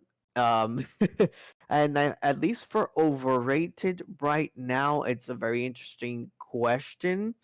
Um, Blissey can actually be in the conversation. I feel like Clefable can give you a lot more opportunities to actually heal up and such. And now, with that said, however, since we have it banned, I do recognize why we are actually seeing it right now. Especially right So now, yeah, these picks and bans. They're already going exactly. without us. And what a great segue by Palmer there. He goes ahead and brings it up. 100% bans from Dark Aura, Urshi, Comfy. I like that. Again, we talked about this until we were blue in the face in the last 4 rounds, so I'm not going to talk about why those are good. Dodrio and Trevenant. War Legion was obviously watching these last games. They know for a fact, hey, we need to get that Dodrio out of here. Not even a question, first ban. I like as well, they went with the Trevenant ban and they were able to, using that first pick, because they didn't have the Slowbro taken out, they were able to go ahead, lock that in for themselves. I think to this day, Slowbro has consistently been one of, if not the strongest Mon in this game. Slowbro's Unite move is unbelievably powerful. Never mind, you can just have him stand in front of things, take 1,000 damage to the face and barely care. He literally uses amnesia to forget about it. there's so much that Mon can do. I think not picking it or the Trevenant as a counter right now is a terrifying thing. And I'm also happy to say, look at that. I said Delphox and Dark Aura, obviously a big fan of mine because they went ahead and said, all right, Bloomer, let me get you a Delphox in there. Yeah, Delphox was already banned at least from the side of INT throughout the course of the entire series. So it was a mon that they really wanted to respect, and they want to make sure that War Legion doesn't have any type of anti-healing. I mean, healing available to them if you're gonna run that slow, bro, is definitely another pick to watch out for. Snorlax actually being the last pick here. I could see a Blastoise being picked by Dark Aura here, just to have that rapid spin, trying to catch that Mew on the flank. But actually going for Machamp for their fourth pick. Yeah, and it's an interesting Machamp pick because again, I think it's a strong Mon. I don't know if it's the strongest, but I gotta tell you, they may have a little PTSD about Blastoises. Maybe they aren't as comfortable. They didn't have someone quite as comfortable as we saw again Ikigai no Tsurugi running the Blastoise, but they maybe said in case War Legion goes that route, we want to have something readily available to stop it. And Machamp, we already talked about it. Absolutely a great pick for that. And again, if it's a comfort pick for one of your players, then why the heck not? And it's a Zoomeril making its way to be an all-rounder for War Legion. Yeah, Azumarill, particularly for them, is going to be a comfort pick for Rezia. Pretty much domination throughout the course of it. I'm pretty sure I can say that it's the best Azumarill in Puerto Rico right now. What I do find interesting, Bloomer, is the fact that Eldegoss was given such priority so early in round 2 for War Legion. I understand that Blissey it would then be the will go to Pokey after the Comfey ban, but it's actually nice to see that Eldegoss is actually getting some love as we await that final pick for War Legion Esports. Yeah, and Eldegoss is a mon that I think often does get forgotten about. Again, it's been around for a long time since the game obviously first got released, and there's always new exciting mons that we can bring in. And oh well, Hoopa got released, and there was a Comfy, and but Eldegoss has been a solid performer throughout almost the entirety of this game. There's been moments where it's been more in meta, less in meta, but it's never a mon that you hate to see on the field. And now you can see it's the Gren and a Mamoswine. There we go, another mon. I believe one Palmer was asking for earlier that's going to make its way onto the field. Very nice selection from both teams. The Greninja to seal off the last attacker on the side of War Legion. We are seeing a lot of pressure from the flanks and up close and personal with the Azumarill and the Greninja. So it's going to be pivotal for the Mammal to maintain and protect the special attackers on the side of Dark Aura. It could be a little dangerous for them. Let's see if the Machamp can actually do some of the walling too. Absolutely. Now, that being said, let's go ahead, Chopper. I want to hear your predictions early. I want to hear them often, but let's start with early. Dark Aura, Legion Esports. We saw what they went ahead and picked. Who are you giving the edge to in game number 1? Okay, so based on comps alone, I think I'm gonna prefer what Dark Aura is running. I think the special attacks is gonna make a lot of a difference. Most of the team fights are gonna be a lot more skewed to their favor due to Delphox's Unite move. Machamp is gonna be able to close out and try to gap away whatever the Greninja wants to do. If they if they are able to lock what Mew wants to do, it should be something that Dark Aura can do. And now let's take not just the fact that you said just the picks, nothing else. Now let's take into account that Dark Aura has the left side, War Legion Esports, and I know you know a lot of those players. What do you think is going to happen this entire series? Do you have an early prediction for us? Okay, so this one feels like it's going to be a 5-game banger or a 3-0 stomp, and it's really going to depend on how Dark Aura is going to be feeling after that loss versus INT. We did see that they were playing it pretty close beforehand, but again, it like you mentioned beforehand, Bloomer, it depends on what Dark Aura we're going to see today. So I'm actually gonna be rooting for War Legion just because they're from from my island. I gotta make sure that I support them. So I'm gonna go their route and say it's gonna be a 5-game banger. Imagine biased casting. I can't in a million years, Chopper. I do agree with what you said though. This is gonna be a game of what we're gonna be seeing tonight is the mental fortitude of Dark Aura. They are either going to rise to the occasion and be a phenomenally difficult team. Again, I'm looking at that pick ban. I love what they've done. War Legion, though, has that slow bro, which I always tend to lean into slow bro teams. It's just the way I feel about the game right now. But Dark Aura can come in and absolutely do all sorts of work, or they can be low, they can be defeated, they can be deflated, and they can, like you mentioned, just get absolutely stomped here. We're going to have to see how they pick themselves up after a very, very difficult first series. Just about to go into the draft phase, or well, not the draft phase, rather the itemization phase for game number 1, and we're seeing it right now. Thank you so much to the commish. Can't stop. I'm gonna be rocking that Machamp. Get Yoshi on the Delphox this time around. Slick spoons everywhere. Slick spoon being such a predominant item, right, Bloomer? Absolutely. People love to run that spoon. Although I gotta tell you, I thought I'd see more spoons almost. I'm looking around and I'm like, I guess it makes sense. All the mons that we see it on. Yoshi, a strong Delphox, no question asked. Kersey on that Espeon, I think is going to be one to watch as well. We all know Espeon is an incredibly powerful mon right now. Very, very prevalent. Does a ton of range damage. It's hard to stop it. And, Kersey, not a bad player on really any mon they lock in. So keep your eye there. I'm curious to see as well what El Chunti does on the Gren. I feel like Greninjas are kind of getting slept on right now a little bit. Not a lot of people running Gren because there's so many options. But again, can do so much work. And again, we'll see whether it's the surf resets that go ahead or whether it's those ninja stars that come out. I personally am a huge fan of the surf reset. If El Chunti does what you're telling me El Chunti can do, I think that's going to be absolutely wild.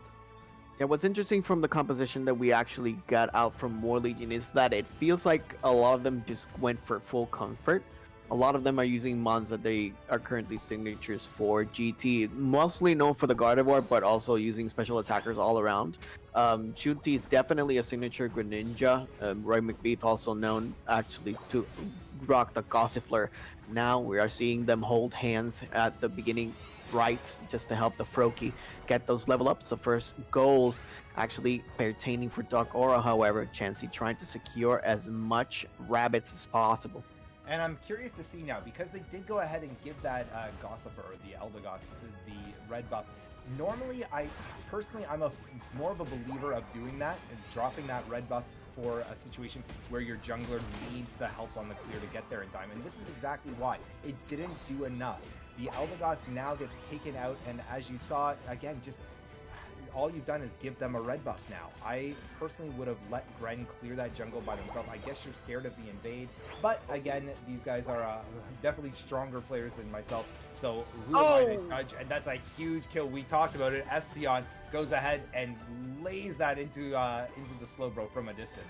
Yeah, Frogadier actually trying to get him away. Electro Ball not quite going to get onto the barrier. Now Mew needs to be careful. A couple of auto attacks could be the difference, but Surf with the invincibility actually moving in. Frogadier trying to get some damage in. No, grabs the fruit. It's K. And Espeon got away there, but I got to tell you, I think they actually ended up using their eject to pull back. If they had been confident, had gotten one more auto attack, they actually could have got the kill on the Mew there as well. They didn't manage to though, and I gotta say, it's better to stay safe and not secure the kill than to necessarily trade out, give the jungler more and more farms. So I don't hate it, but it would have been a phenomenal play to see them get that kill. Oh, actually a little bit of a destruction right on the top side. Machoke taking that, securing the KO onto the Azumarill. Eldegoss, however, just putting in that damage onto the DPS. 8-minute mark means Altares and Swablus are going to be right in the middle, and now forced to run away and continue to level up.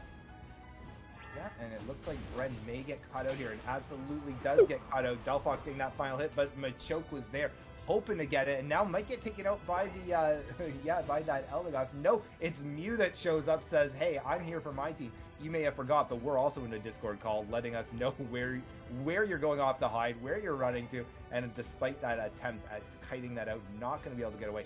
20 seconds until that first objective, which of course means there they are. The birds are up. Mew's Solar Beam goes through, ripping havoc through it all, and now 4 down already for our orange side, War Legion against Dark Aura, now all 5 going ahead. So a full rotation from Dark Aura, whereas only now with Kren leaving as well, only 3 down there for War Legion. I gotta tell you, if they go for the rip, which they are, this is going to give an advantage in Dark Aura's favor.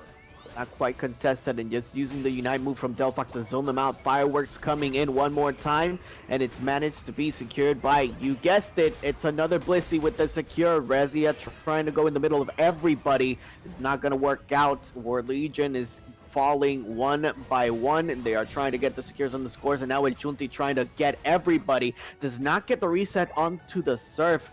Manages to get a couple with the basic attack. That's a double KO, and now Blissey just trying to stay in the zone as much as possible, using an early Surf one more time to reset. That's another kill for Chunti.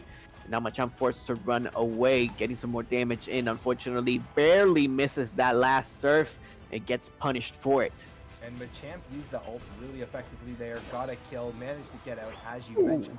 And, you know, listen, that's all what it's about right now. It's about getting the kills you need, the experience you need, in order to make sure that you're in a better position for the next big full team fight. And again, you don't want to let either team run away right now. You can see Espeon working that farm. You can see everyone starting to kind of work their way slowly, grabbing their farm, but also thinking about that top objective. Okay, no one's hitting it yet. We got some time. We can rotate. Look at this. Azumarill going in nice and deep. Are they going to be able to get it? They go ahead, pop the ultimate, that Unite move on that Delphox, which is awfully scary, but that manages to dash away. So mobile, the Delphox, and if you can land your shots at the same time, there you have it. A nice kill on the Azu. They're going to wish they had that Unite move back, maybe just a little more aggressive than they should have been in that particular play. A lot of communication is going down with Dark Aura as well. That's having the Machamp to block him up and back him up, rather, right in that particular fight was going to be so important. If you get that KO onto the Delphox, you get a lot more experience. And look at the level differentials as well. 11 getting KO'd. Pretty good. Not exactly what you want if you're War Legion, especially if you are trying to level up as fast as possible for these objective controls. Registeel is in the bottom side, and we see 3 members of Dark Aura, whereas the rest of the team of War Legion is trying to defend the top side. Mew gets a KO onto the Blissey. That's a double for the Machamp, and they managed to secure the Registeel. Oh my god. There is a reason I talk about how good Slowbro is on the consistent, on the regular, and that's just one of the many, many moments that shows it. You know, if it's not a Blissey there to secure, it's probably going to be Slowbro. Why? Why not out-secure every other Mon on the field? Sure, there's Delphoxes, there's Mews, there's some Machamps and Espeons. Who needs it? You've got Blissey, you've got Slowbro. Those are the real secure Mons, and I won't have anyone tell me otherwise. Jungle invasions. They seem to be targeting a lot of the support. Blissey going down one more time. Delphox on the bottom side, trying to protect that zone. Mamoswine taking care of the Regieleki. 194 to 145, so it's still an early lead for Dark Aura, but these leads don't really matter in this game, Bloomer. We all know what we're expecting in the 2-minute mark.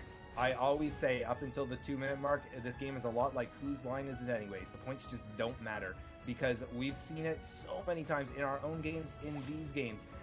The truth is, unless you have like a 600-point lead, guess what? It's very, very turnaroundable, flippable. It's going to come down to the levels and who manages to have the better engage going to that final fight. Again, it's why the tank role is so prevalent, because if you have the better engage, you're going to have a massive advantage in that final team fight, which you just mentioned it, Chopper, is so, so critical in this game.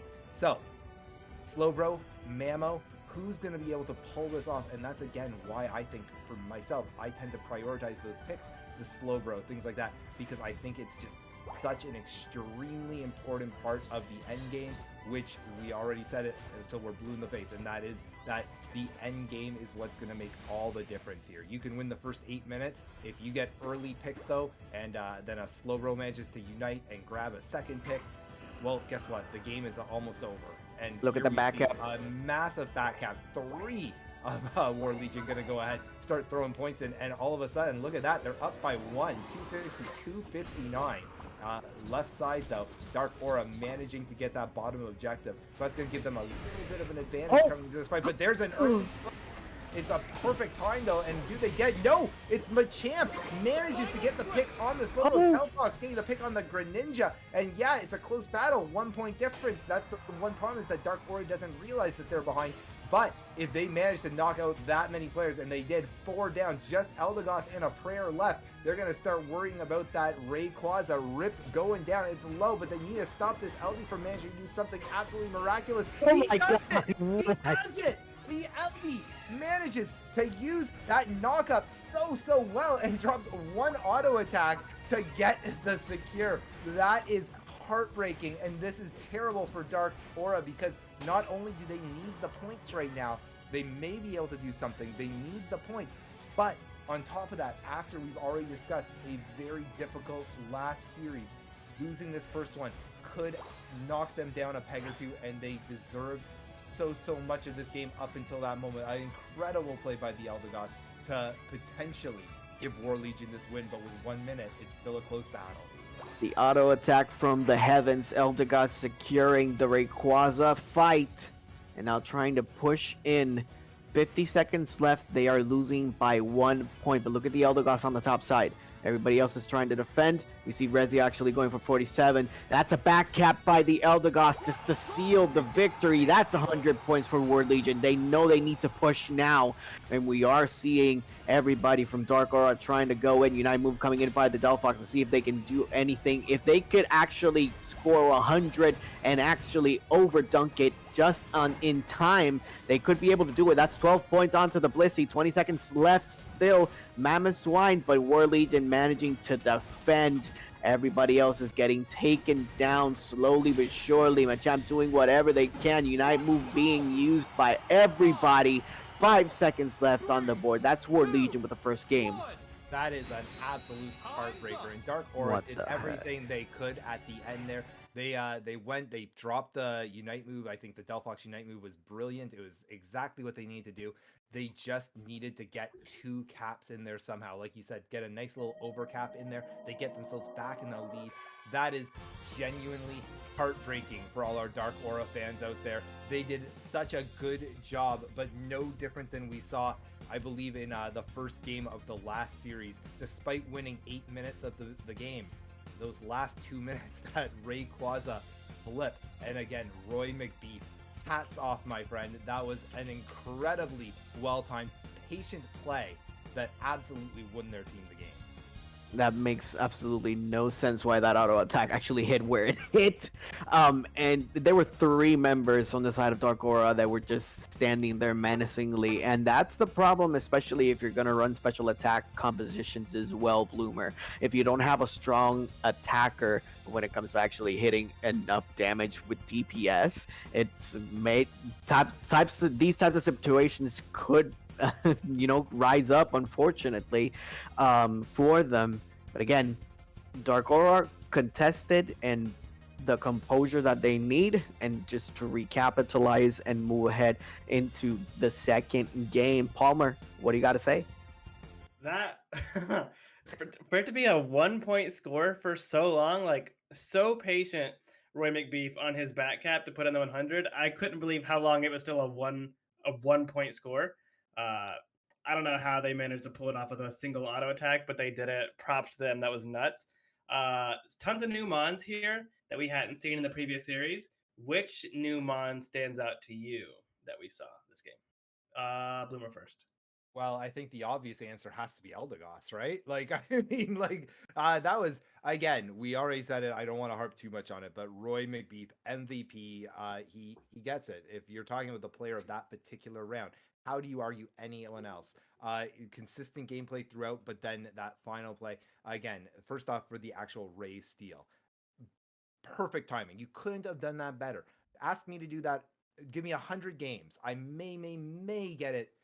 I probably won't even get it once. Let's be honest. There's probably no chance. That was so well done. You couldn't do any better. You just can't. Then, like you mentioned, Palmer, recognizing, okay, we don't know exactly what the score is, but I'm going to hold on my shields. I'm going to just play a little cautiously. I'm going to let my team, I trust them. I'm going to do my own thing. And all right, I know where enough of them are on the map. I have enough vision. I'm going to go run in. I'm going to throw that extra hundo in. I'm going to secure the win. That was brilliant. I give lots of credit there. I wanted to say Delphox because I called for the Delphox before, but you can't argue that Eldegoss. At least for me, then I'm gonna go ahead and pick the Delphox. Yoshi actually played a marvelous game throughout the course of it. It felt pretty even throughout as well. The last team fight actually went in favor of Dark Aura. It was just that last unfortunate event, and it seems like it's a pattern that keeps repeating for Dark Aura. There is literally a Dark Aura and within this team Ooh. that just doesn't seem to clutch out those last few moments of the game, and it's unfortunate because again we know the potential that they have as a full team, and we know for sure that they can capitalize. Yeah, absolutely. And again, we keep talking about the mental of this game, and it's the mental of any game. I don't care what you're doing, whether it's you're playing soccer, whether you're a hockey player, whether you're playing League of Legends or Pokemon Unite. The end of the day, you have to keep a strong mental, because if you don't, if you start to tilt, guess what? You're going to play a lot worse. And I was so impressed with Dark Aura this first game. They kept their mental strong. I genuinely thought they were going to get the win. I didn't want to say it out loud because I know that's a way to jinx a team. And I'm glad I didn't, because obviously I would have looked the fool. That was, again, War Legion that came out of left field and secured it. But they need to still keep that strong mental if they want to have any chance of securing game 2 and bringing us further into the series.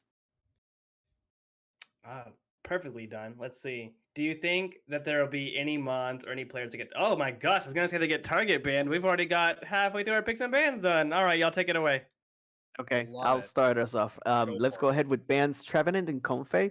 And then on the other side, we have Slowbro and Dodrio actually being respected. They figured they would actually move the Slowbro and prioritize the Espeon for a pick Eldegoss and Snorlax. Dark Aura actually using Urshifu this time around with Blissey and Mew. And again, strong picks. No real surprises here, I don't think, across the board. I mean, maybe you could say, oh, why not? Why didn't they choose the Mamo instead of the Snorlax or something like that? But no, nothing shocking here. Urshi, Blissey, Mew, all really strong. Espeon, Eldegoss, as we saw, very effective. Snorlax, strong tank.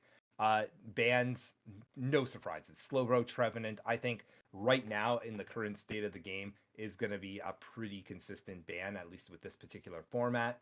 Comfey, Dodrio, now the Scizor ban, which I don't hate it. I know some people think it's stronger than others. I think it's a respectable ban. I don't know if it's priority number 1, but that's also why it was the 6th ban mon, so makes sense. Glaceon making its way onto War Legion Esports. I always think Glaceon is a strong pick, so don't hate that either. Yeah, Glaceon on their side, Mamoswine being banned. It seems like they don't like the crowd control that Mamoswine was actually doing in that first game, too. Glaceon being picked, so double EV comps, and we are seeing the mime come out. A lot of CC, like I mentioned beforehand, Bloomer especially with the wise words.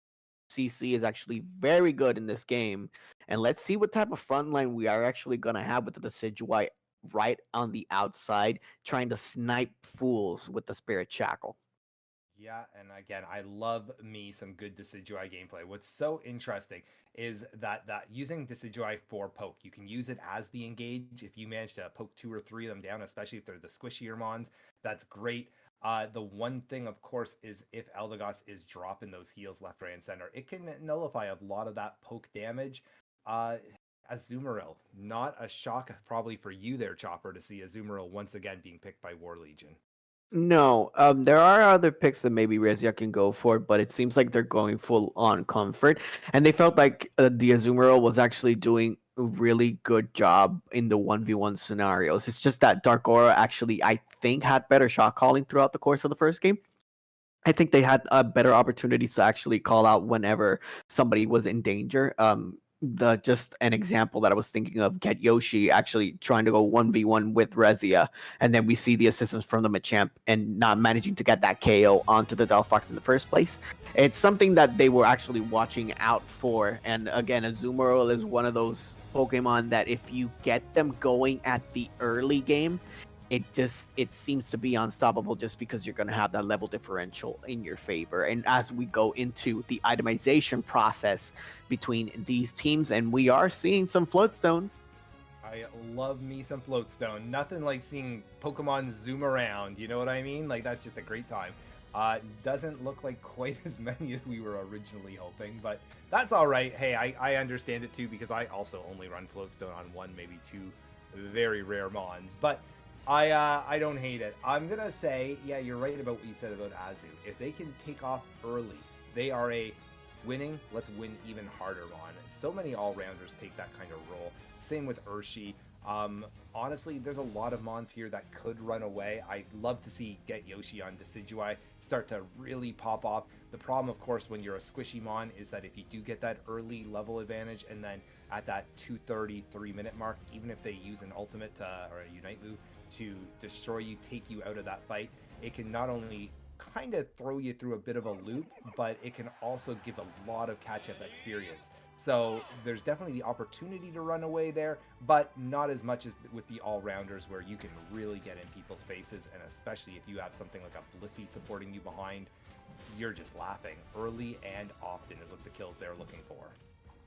Game number 2 getting started. Dark Aura and War Legion Esports. Now, Urshifu actually running the jungle right at the beginning. Gonna get that level 5 as soon as possible. And then we're gonna see what type of Urshifu we're gonna go for in this first match. Chansey getting the first goal once again. A little bit of a pattern already developing, but this time defending a lot better. The jungle invade. Snorlax is waiting there at the Urshi. If we make our way down there, who's going to secure this? It looks like it was the Snorlax that managed to get that. That's going to be a real big pain for that Urshi. And this is what I went back to say, is these are the moments where you do want potentially to have your EXP wearer, or at least one of them, in the jungle with you, because Urshi has a slow clear. It's very, very difficult. And something like a Snorlax that comes in to bully you, it's very, very difficult. You could be the best Urshi on the planet. Good luck trying to secure any of this. And now you can see Decidueye going to make their way. They're just hoping anyone manages to get it. But sitting in that bush, Snorlax manages to pull it away, and now is going to run away. Gossifer, don't go in too deep. I know you want those kills, but oh, they get it on the early stage Decidueye. And now they're going to go ahead, heal back up, move back up, and now look at the number advantage in the top lane. ADC Eldegoss for the win, stacking up as much as possible, and now the rotations are going to start. It seems like now Eldegoss is actually starting to move on the bottom side already with the jungle invade. Actually, no, they're being as annoying as possible in that jungle area. Now Chansey trying to go ahead and continue to help out that Rowlet, but we see 3 members of War Legion on their side.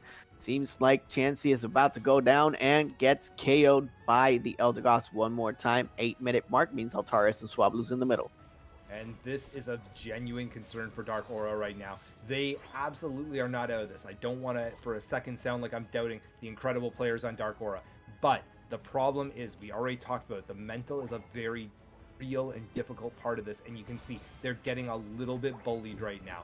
War Legion feeling strong.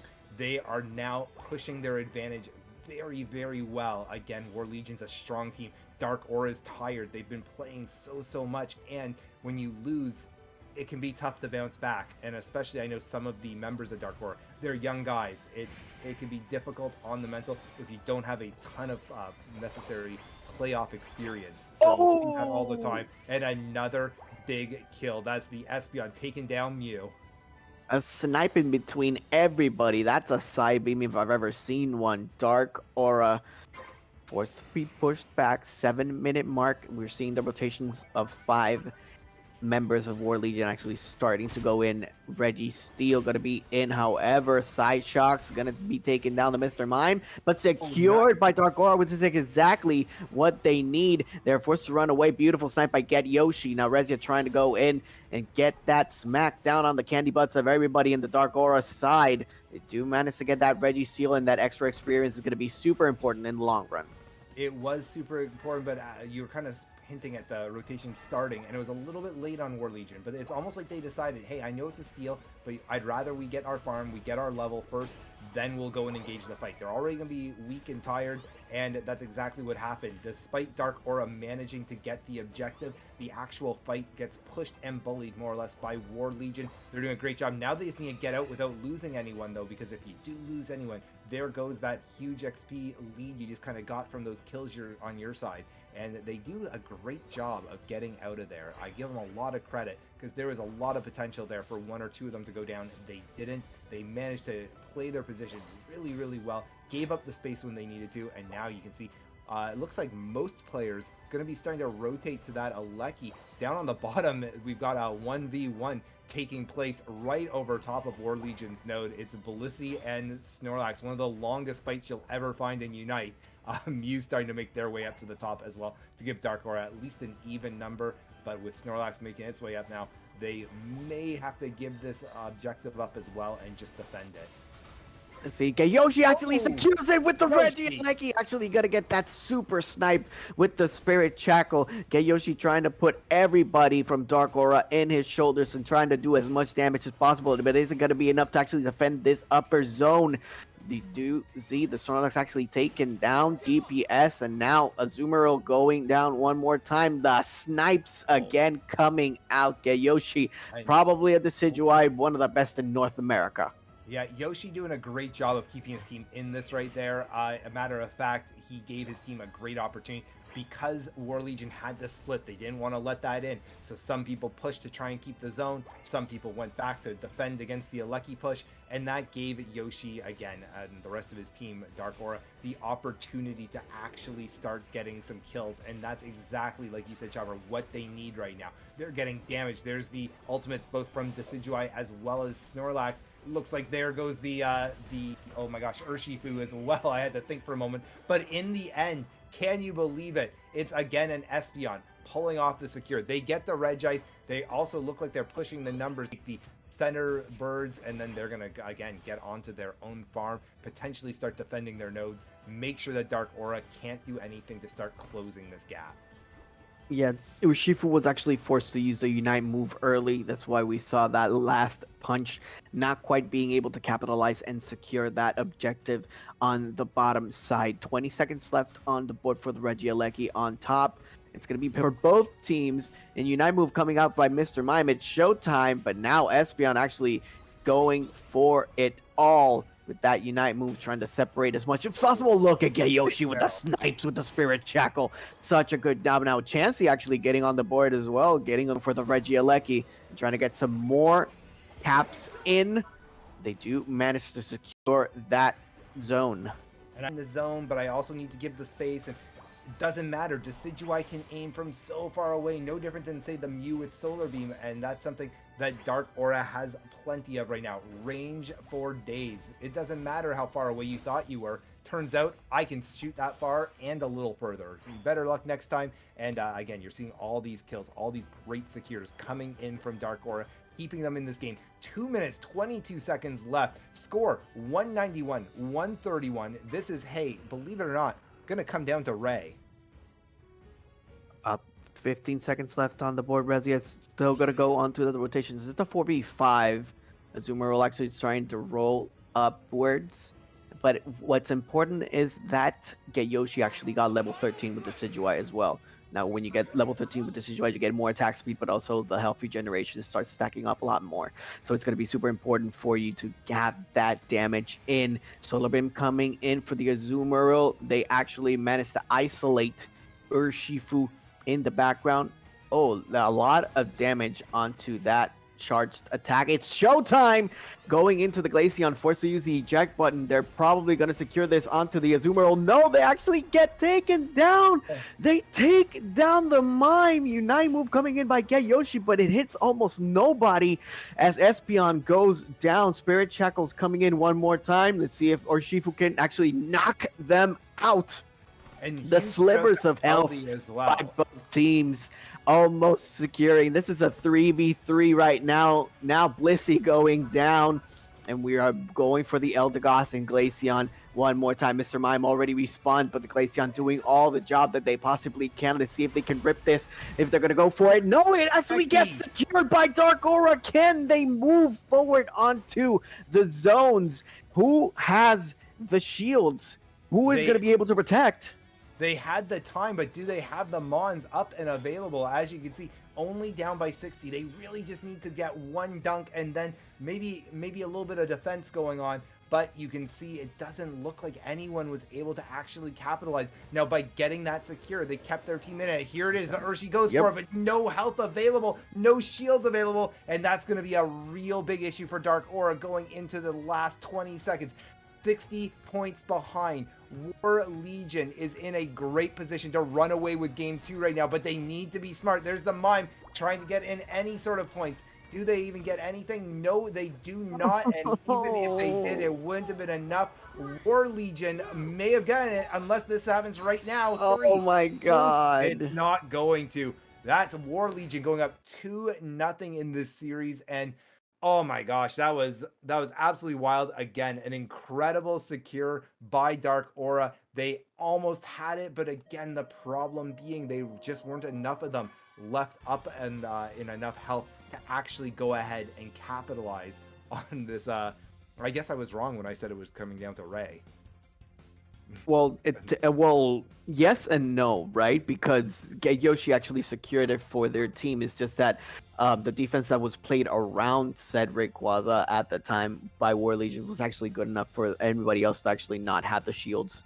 So it didn't really matter, I guess. But again, look at that damage from Yoshi right now. 104,000 points of damage, literally putting Dark Aura in his back and doing whatever they possibly can. The rotations were on point. There were a couple of unfortunate mistakes that continued to stockpile and slowly but surely just continue to cost Dark Aura this last few frames or these last few decision makes.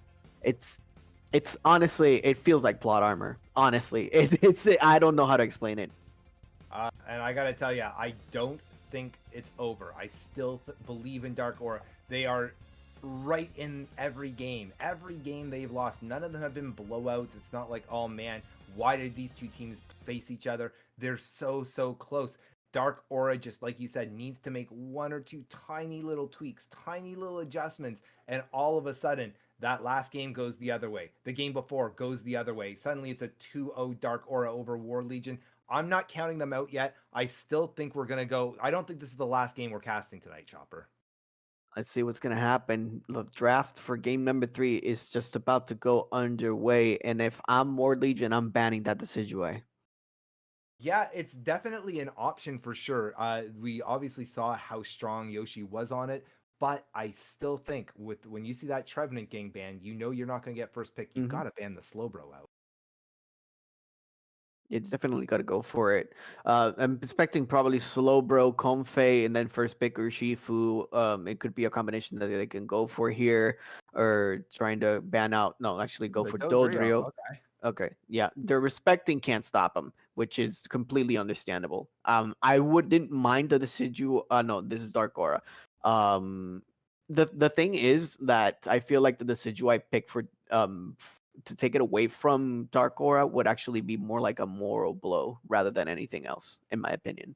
And it may be that, but also it's like poking the bear. It may not be the right approach. The truth is, you're winning. You're pulling off. I don't want to call them decisive victories because they're not necessarily that. But you're winning the game out the way you want to. If you poke the bear, sometimes all you do is light a fire. And I think by going the route they're going right now, sticking with the bans of what they're a little more worried about playing against, I think that's the right play. Now, you're right that if they don't pick up that Decidueye until the end, a third ban, I don't hate seeing that at all. You just saw a little bit, at least for everybody that's currently in the chat, a little bit of the perspectives from Bloomer and I, how we actually differ from each other in the sense that he's actually a lot more methodical when it comes to his approach to the draft system. I like to play it a lot more from heart. That's why I'm thinking if I ban the Decidueye, I don't think they have an opportunity to come back. I know that they lost the previous series, so I'm just gonna try to drown them as much as possible. Not to sound like a bully or something, but You're a bully. Let's admit it, Chopper. Absolutely Whatever. bullying right now. Whatever. Says, Whatever. I would let me ban the go ahead. Decidueye. I would Oh, ban the Decidueye. we're up by 2. Let's crush him, he says, like a bug beneath our heel. And it's absolutely a very valid way of going about it. I in no way I wouldn't have hated to see it, but I still think that at the end of the day, we knew that Trevin and Slowbro are going to be banned. We know both teams are going to have to ban one of them. That's just how the pick ban phase goes right now. Urshi, I think, is consistently going to be a strong ban. And personally, for me, I always told my team, can we please ban Dodrio? Dodrio is the most terrifying thing on the planet if you're a backline player. So I don't hate seeing that from War Legion either. Like I said, I wouldn't be shocked though now because they haven't picked the Decidueye to see that ban as that third place ban. Yeah, we're seeing the final pick from War Legion's side going back onto the side there. From the side of Dark Aura, we have seen success, mild. It really depends on who's executing it. So hopefully we can get those cancels in and they continue to apply that pressure onto the back line. They use it mainly just to reach onto the Mew that's going to be from GT side in Ward Legion. But I really like that Snorlax pick, actually giving him some heavy slam crowd control. Just keep them as stunned as possible. Yeah, and now we're gonna have to see War Legion's response to this. I'm not sure. Do you think Oh, they're gonna read running? Oh, are we out of time? Is huh? there an issue? We're gonna have to. Oh, Tyranitar. This is we're either seeing something that we haven't seen yet today, or we had a random pick here. I'm not sure which way it is, but I gotta tell you, T-Tar with a comfy, it's not a bad combination. That's for sure. Yeah, talk about talk about crushing your opponents. This is gonna be difficult. If you have that T-Tar online from the get-go, they do actually go for banning the Blissey. You're not gonna have any type of healing in this matchup. Let's see if they can bring out something else. Then Mr. Mime is still available, and actually go for the Eldegoss. So Mr. Mime Yeah, is still available, and Wigglytuff is still available, but you already cancel. Oh, this is brilliant drafting by War Legion because again, if you're running the T-Tar comp, you force them into the Wigglytuff, but the Wigglytuff doesn't do any type of healing. You do have shielding unless they pick the Hoopa. there's a lot of ifs and possibilities here. I'm not sure with the Eldegoss ban there from Dark Orcs. I was thinking potentially that's where they go with this, but now you can see it's actually War Legion grabbing the Wigglytuff because they just did not want the Tyranitar to have to play into the Wigglytuff. So I don't hate that pick either. It's an interesting one for sure. If War Legion is going to make this work, I can totally see it happening. Delphox and then Oh, Sableye. oh, Ooh, a Sableye okay, pick.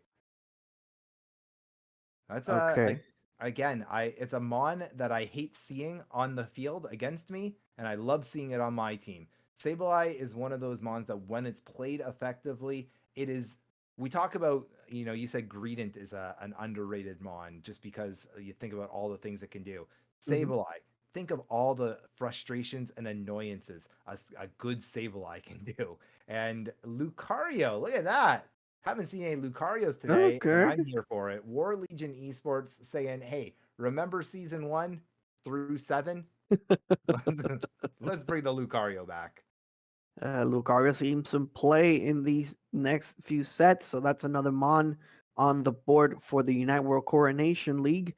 Sableye, pretty interesting composition overall. It feels like Dark Aura is pretty much going to be focused on scoring. War Legion looks like they maybe be team fight based.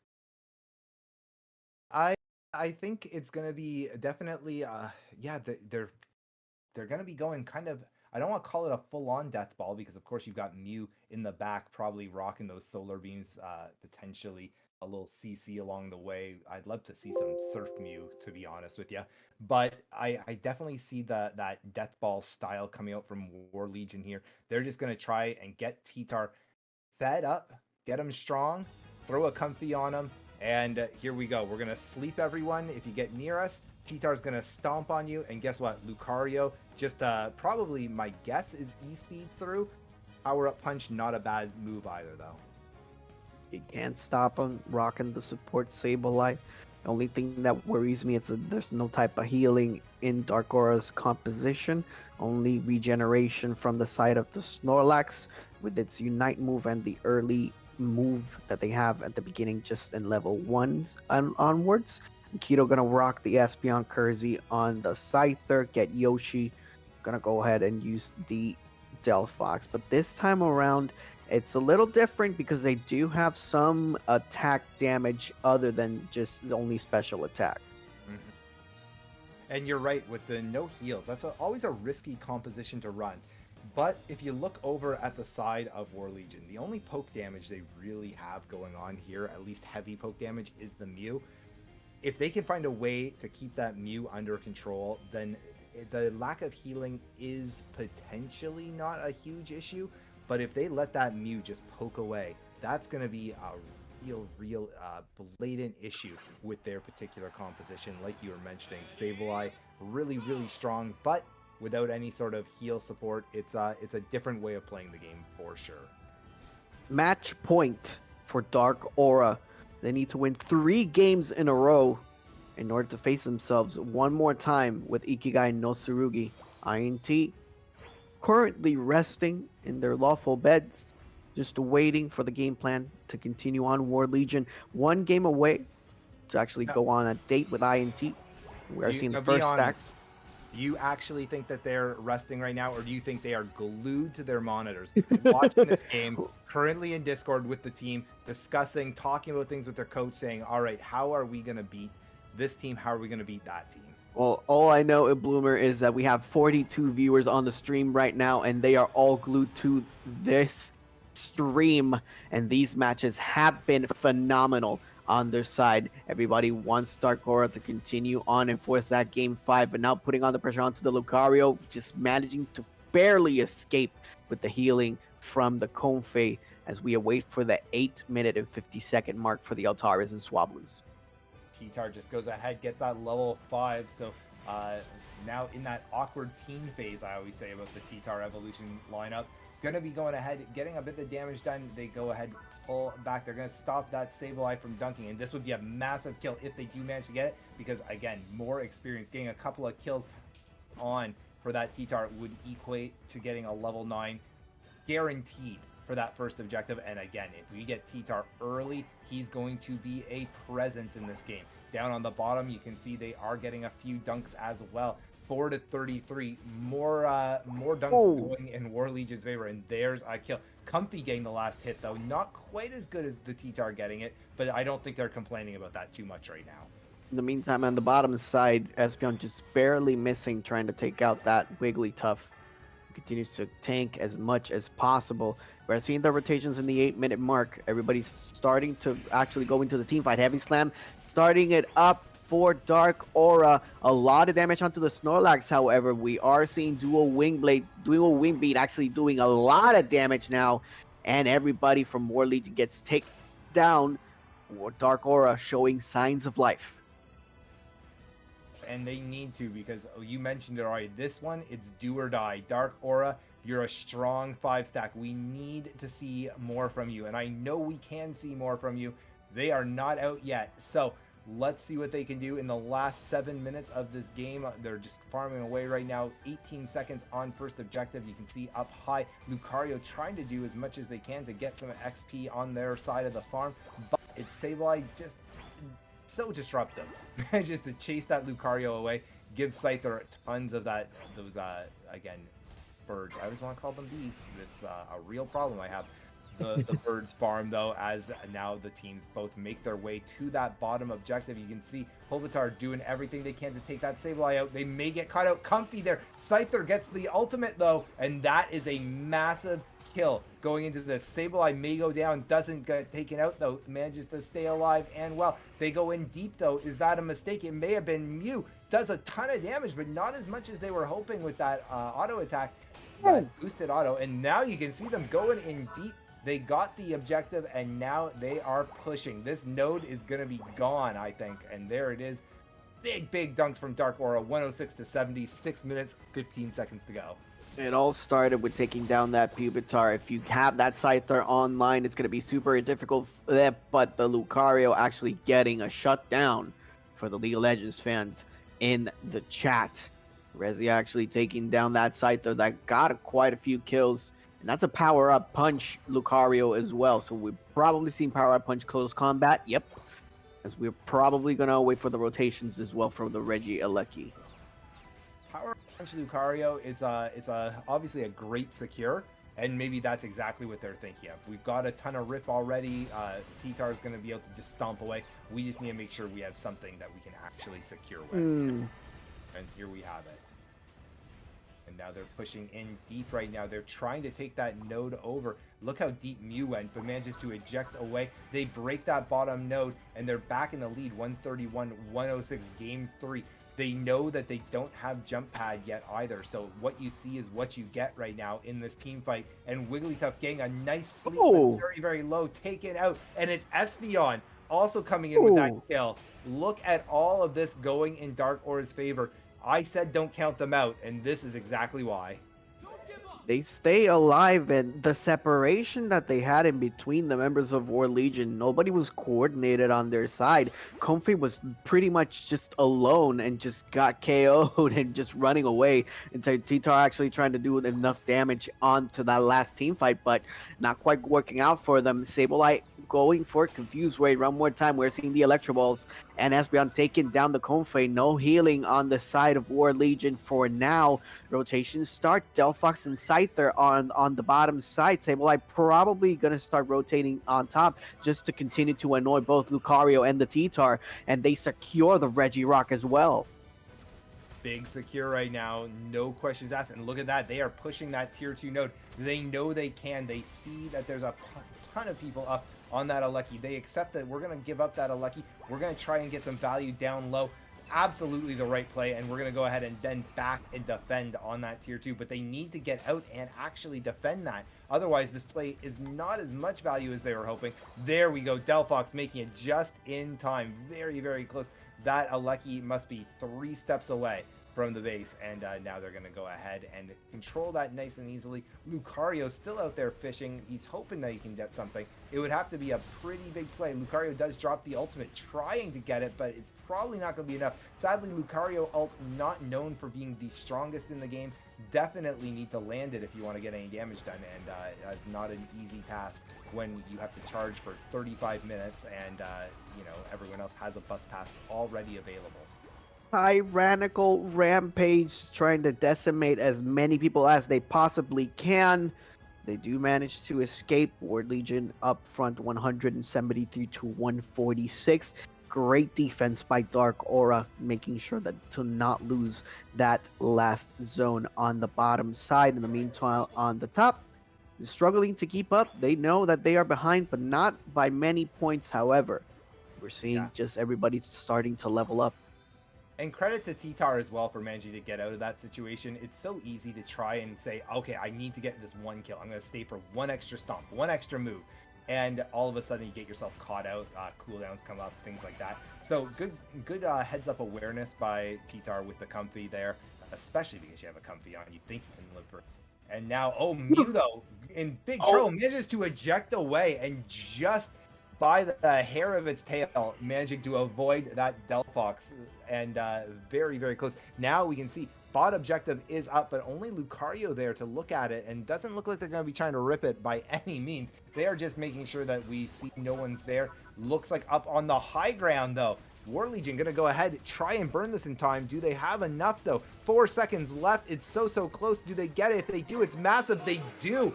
That is going to put some extra pressure on Dark Aura. Dark Aura has to leave that. They know they have to leave it. They're already by that Ray. They've got the positioning. They're trying to catch someone on that bot, and they're not able to yet. Lucario managing to get away. You can see it went in on the top, but nobody doing anything with it at the moment. They're debating, do we go for this? Do we? Because if we do, they're going to start ripping, and if we can't get back in time, it's a tough decision. They make it as baited as possible, and then they send the for the 74, which made perfect sense with Sableye managing to pull 80 in on the bottom. So they're keeping themselves still in this. And look at the kill. Going down is the Scyther, I believe. There's the Snorlax ultimate, the Delphox ultimate on top of it. Brilliant play. T-Tar so low. Tries to get away. Does manage to. Mew uses his ultimate to try and hide everybody. not going to be an issue because T-Tar ran the other direction. Delphox is down now. Wigglytuff, very, very low. Has that Comfey on top of him, but it's just going to have to use Sing to run away into safety, trying to hang out, and that out dodges the Espeon by a millimeter. And now you can see 2 are down for Dark Aura, 226, 267. 50 seconds left in this game. Dark Aura is going to need to get something happening right now, Chopper. Otherwise, this is going to be a 3-0 sweep. Rotations are already starting from both sides. War Legion trying to invade the jungle. We have Scyther right on the top side. Delphox trying to get some more experience in, or at least the red buff. 30 seconds left on the clock. One more team fight to decide it all, most probably. And now Snorlax actually forced to run away. Defense being played on both sides. Scyther trying to go for the backhand. They actually managed to take down the Lucario. It's gonna be so many points. But now look at the T-Tar on the other side. T-Tar get it. Trying to go down one. T-Tar gets it though. He does not get it. He does not get the side beam count. So the response might have not 52. Been enough from their side. Is it? Got 52. Hold on. Hold on. That was over, but then Dark Aura manages Sableye to get 52. Was that enough? I'm not sure. I lost math 20 minutes ago. We're going to have to wait and see as the points tally up. 428, 351. Dark Aura pulling off a dub, and they're going to bring this to game 4. Can't stop him. The ultimate MVP. Won't stop. Can't stop, won't stop scoring on you. Holy moly. And hopefully our league commissioner is not spoiling anything in chat. Let's just put it that way. That is unreal finishing. Holy jeez. Dark Aura, they knew they had to put it all on the line there. And what an incredible game. They managed to keep themselves alive. Head just barely over water, and they managed to do it. Credit to that team. Again, mental fortitude level 100. Great job by them. And a little bit of a heartbreaker for War Legion, who were trying to actually just seal it off here. So now that momentum seems to start moving into Dark Aura's side, can the comeback kids actually finish the job is going to be the question. And to Palmer, because I needed a moment to just catch my breath after that one. That game was wild. I thought it was over as soon as the Lucario kind of matched the Scyther up top. Like, I think Lucario wins that fight, or at least doesn't die if he just fights it on his own node, but he didn't fight it there. And that blew the whole last 20 seconds wide open.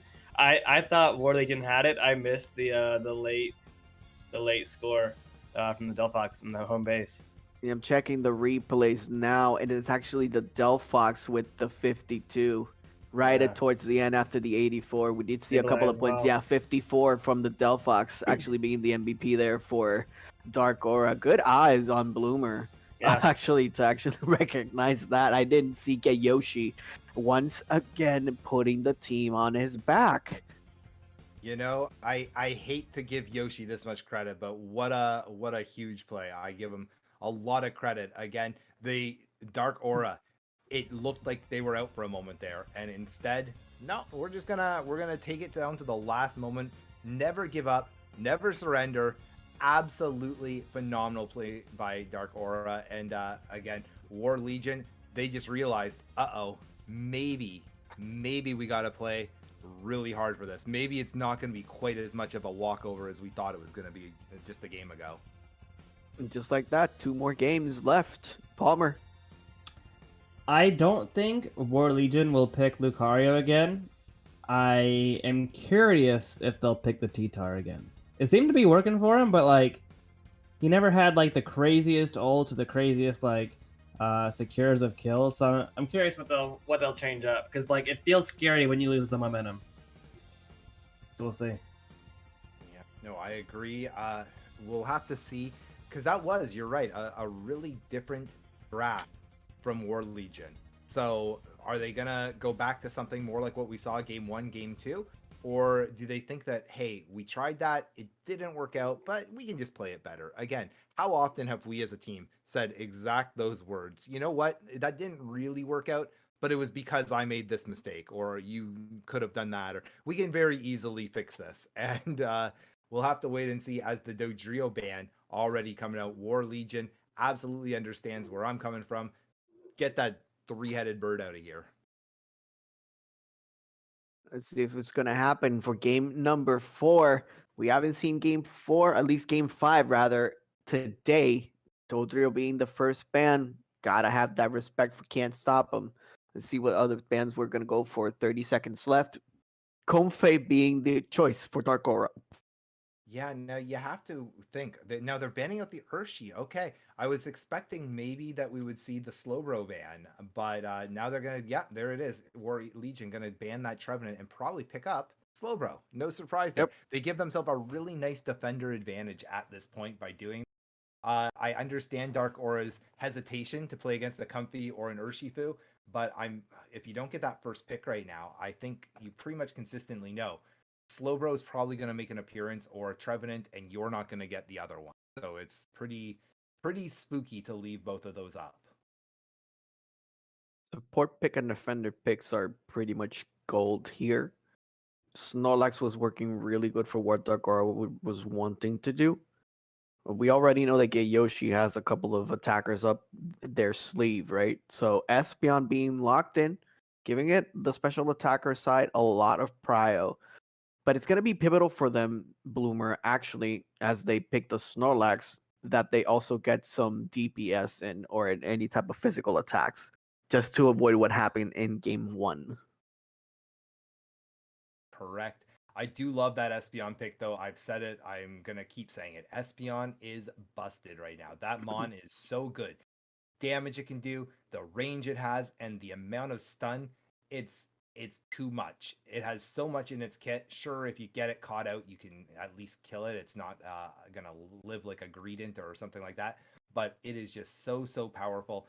I would love to see people banning it more. It's just so hard to because when you do have mons like the Dodrio, the Urshi, the Slowbro, the Trevenant, the Comfey, it's hard to get it into that ban slot. So here we are, Mew getting picked up by War Legion as well. Mon, we didn't really talk about too much today, other than as soon as it started getting picked in pretty much every single round. Couple of picks now. The Eldegoss just trying to secure that one more time. The vein of the existence of Dark Aura, if you will, it has been that Eldegoss pick on their side. But taking away the Snorlax as well means that a lot of the presence that War Legion had in the early game, especially when Jungle Invade started happening, not quite going to be as strong. And they also can go ahead and block in the Delphox for Get Yoshi. And I think it's a smart idea. Lean into that Yoshi pick. He's been strong today. He's obviously trying really hard to keep his team in this. I don't hate grabbing that a little bit earlier on in the pick selection. Again, when you have someone who's on fire, lean into it. And there's the Blastoise ban. I don't know if War Legion was planning that Blastoise, but again, we talk about PTSD from your last match. I'd get rid of that Blastoise too. It makes total sense to actually put it here too, because you're running 2 special attackers, and it looks like maybe they're gonna start prioritizing that Blissey gonna be banned. So the support pick gonna be something to watch out for on Dark Aura's side. We did see some different adaptations this time around. Mr. Mime is still on the board. Hoopa is still on the board as well. But I feel like they still need a little bit of that secure and damage just to avoid what happened last time. And they do actually get it with a Scyther. So yeah, let's see what final pick Dark Aura is gonna cook for us. I was about to ask you if you thought Scyther was a good solution, and I think it is too. Yeah. Not bad. It's strong. It gets in. It gets out. It does a lot of things, and it's again, like you said, it's more damage on that board, physical damage. They can use it for some rip potential. It's strong in the team fight. There's no reason not to go that route. Now, what War Legion does has a counter right now. Again, they have what I would consider a more traditional, or at least the last few seasons, a more traditional pick ban going on here. Azumarill, once again, going to make another appearance as their all rounder. Yeah, Zumero trying to rack up that damage, and they really want to go into that flanks, right in between them with that Unite move, and make sure that Espeon is not going to be a factor in these team fights, and try to sacrifice then the Delphox mobility too. Um, it's going to be super interesting. But again, Dark Aura has been playing really, really well, and actually taking away the Decidueye from them. I understand why they go for it. It goes well with the composition. You're putting a lot of pressure on that Slowbro front line, though. Azumarill does soak up some damage. But yeah, now rounding it up with the Sableye pick, no healing once again for Dark Aura. So I think the Decidueye pick, let me start with that, was brilliant. Now the Sableye pick also really good though. And the reason being, if you look at what they had, Dark Aura, they have, like you mentioned, no healing. So Decidueye's poke is going to be absolutely detrimental. A good Decidueye pulling in 2, even 3 Mons sometimes on those Spirit Shackles, that is going to be chunking this team. Delphox, Scyther, Espeon, they get half health before they even enter the fight. There's not a lot that they can do about it. But the Sableye is a great pick because of the fact that Sableye turns invisible, runs into the backline, and can take a Decidueye out of an entire fight. Just keep him CC'd and slowly burn him down. There's really, if you get caught like that as a Decidueye, the only thing you can do is pray that your Slowbro is close enough to use a Unite move or to in some way at least CC that Sableye so that you can hit him a couple of times. Because let me tell you, I have been that Decidueye far more than I want to admit, where a Sableye just absolutely ruins everything about your otherwise perfect game plan. It really sets up a lot of responsibility for Skips on the Slowbro too, soaking up a lot of the damage that they want to go for. But Kersey now also has the responsibility to take out that Decidueye as soon as possible. In the meantime, while you try to take out the Decidueye, the Mew is actually going to start poking you away with the solar beams as well. So a really good poke comp, like you were mentioning beforehand, Bloomer, for Ward Legion. But Dark Aura still have fight left in them as we are about to start game number 4, match point once again for War Legion, but Dark Aura want to force that game number 5. Let's start. And exactly what you said. The truth is, obviously, if War Legion wins this game, it's over. Dark Aura eliminated, they're gone. They need this. But they have fight, and the last game we saw it.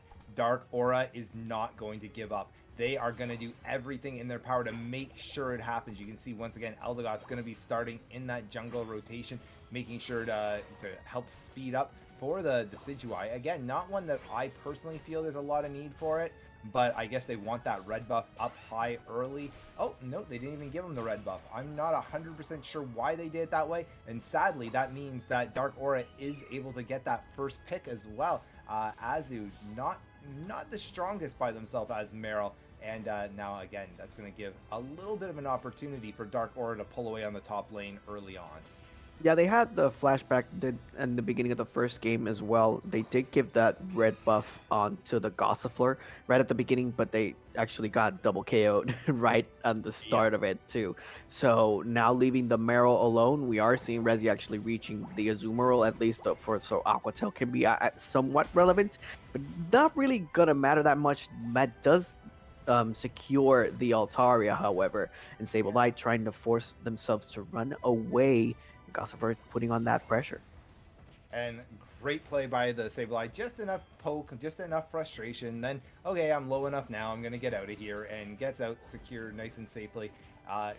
Really nice play. And now they're going to go ahead and look at that. You can see moving into that jungle, ready to just harass. And that's why they're now going to try and have to keep that Eldegoss in there as well. Because they know they need. Oh, you can see they're pushing out of the zone, but they need to keep that Decidueye safe, and this is exactly why. Look at that. Sableye is so frustrating as a Decidueye, even with the 2 assists from top lane. Decidueye almost goes down, and that's at level 7 as well. But now with the help on that 3v1 means that the Altarius and Swabs in the middle belong to Dark Aura. A lot of experience that can go to them, just to force up the rotations on the bottom side for that Reggie objective. And we are seeing Sableye and Scyther being a nuisance versus the Azumarill on top. 21 points for Dark Aura. The first points, Heavy Slam, Engage trying to go in, but now War Legion actually trying to put on all that pressure. Spirit Shackle barely taking away what they want to do. SG They had no was escape. Between a rock and a hard place. When that Spirit Shackle, of course, gets fully charged, as soon as you walk away, your shadow pinned to the ground, it's going to cause you that damage as soon as you walk anywhere. And they knew it. They just tried to stand in the bush and pray nothing sees them. Shadow Sneak, though, fantastic for that moment. And really nice pick by the Decidueye. Yeah, in the meantime, we are seeing that Kersey actually manages to 1v1 the Azumarill. And Reziak goes down 30 points on the top side. They managed to secure with the Espeon Psyshock. Dark Aura, everybody else is going to start running away for their lives. War Legion putting on the pressure right at the beginning. Now Chunti using the Unite move from the Decidueye, managing to escape that time around. Getting trades back and forth, both teams are. They are indeed, and there you can see Decky throwing 30 points in to bring it up to 108. Again, close match right now. 6 minutes, 20 seconds left. It's so interesting. Remember when this map first came out a while back, and people were saying, remember, Alecki is so much more important. Everyone pushed for that Alecki. Yep. Now look at this. Alecki is up. No one even in the top lane. Azumarill kind of there. It's like, okay, I'll defend our node. Like, that's probably the more important play. It's just not as critical of an objective, and it definitely is something that more and more teams are starting to recognize. Let's actually make sure we're not just burning that objective. Let's try and use it at a coordinated time, and that's exactly what these teams are doing. They're saying, we don't care about it right now. It's not going to do anything for us right now. Let's just wait till it's a more appropriate moment, and if there's nothing else on the map, sure, maybe then worry about it. But right now, look at all this delicious farm.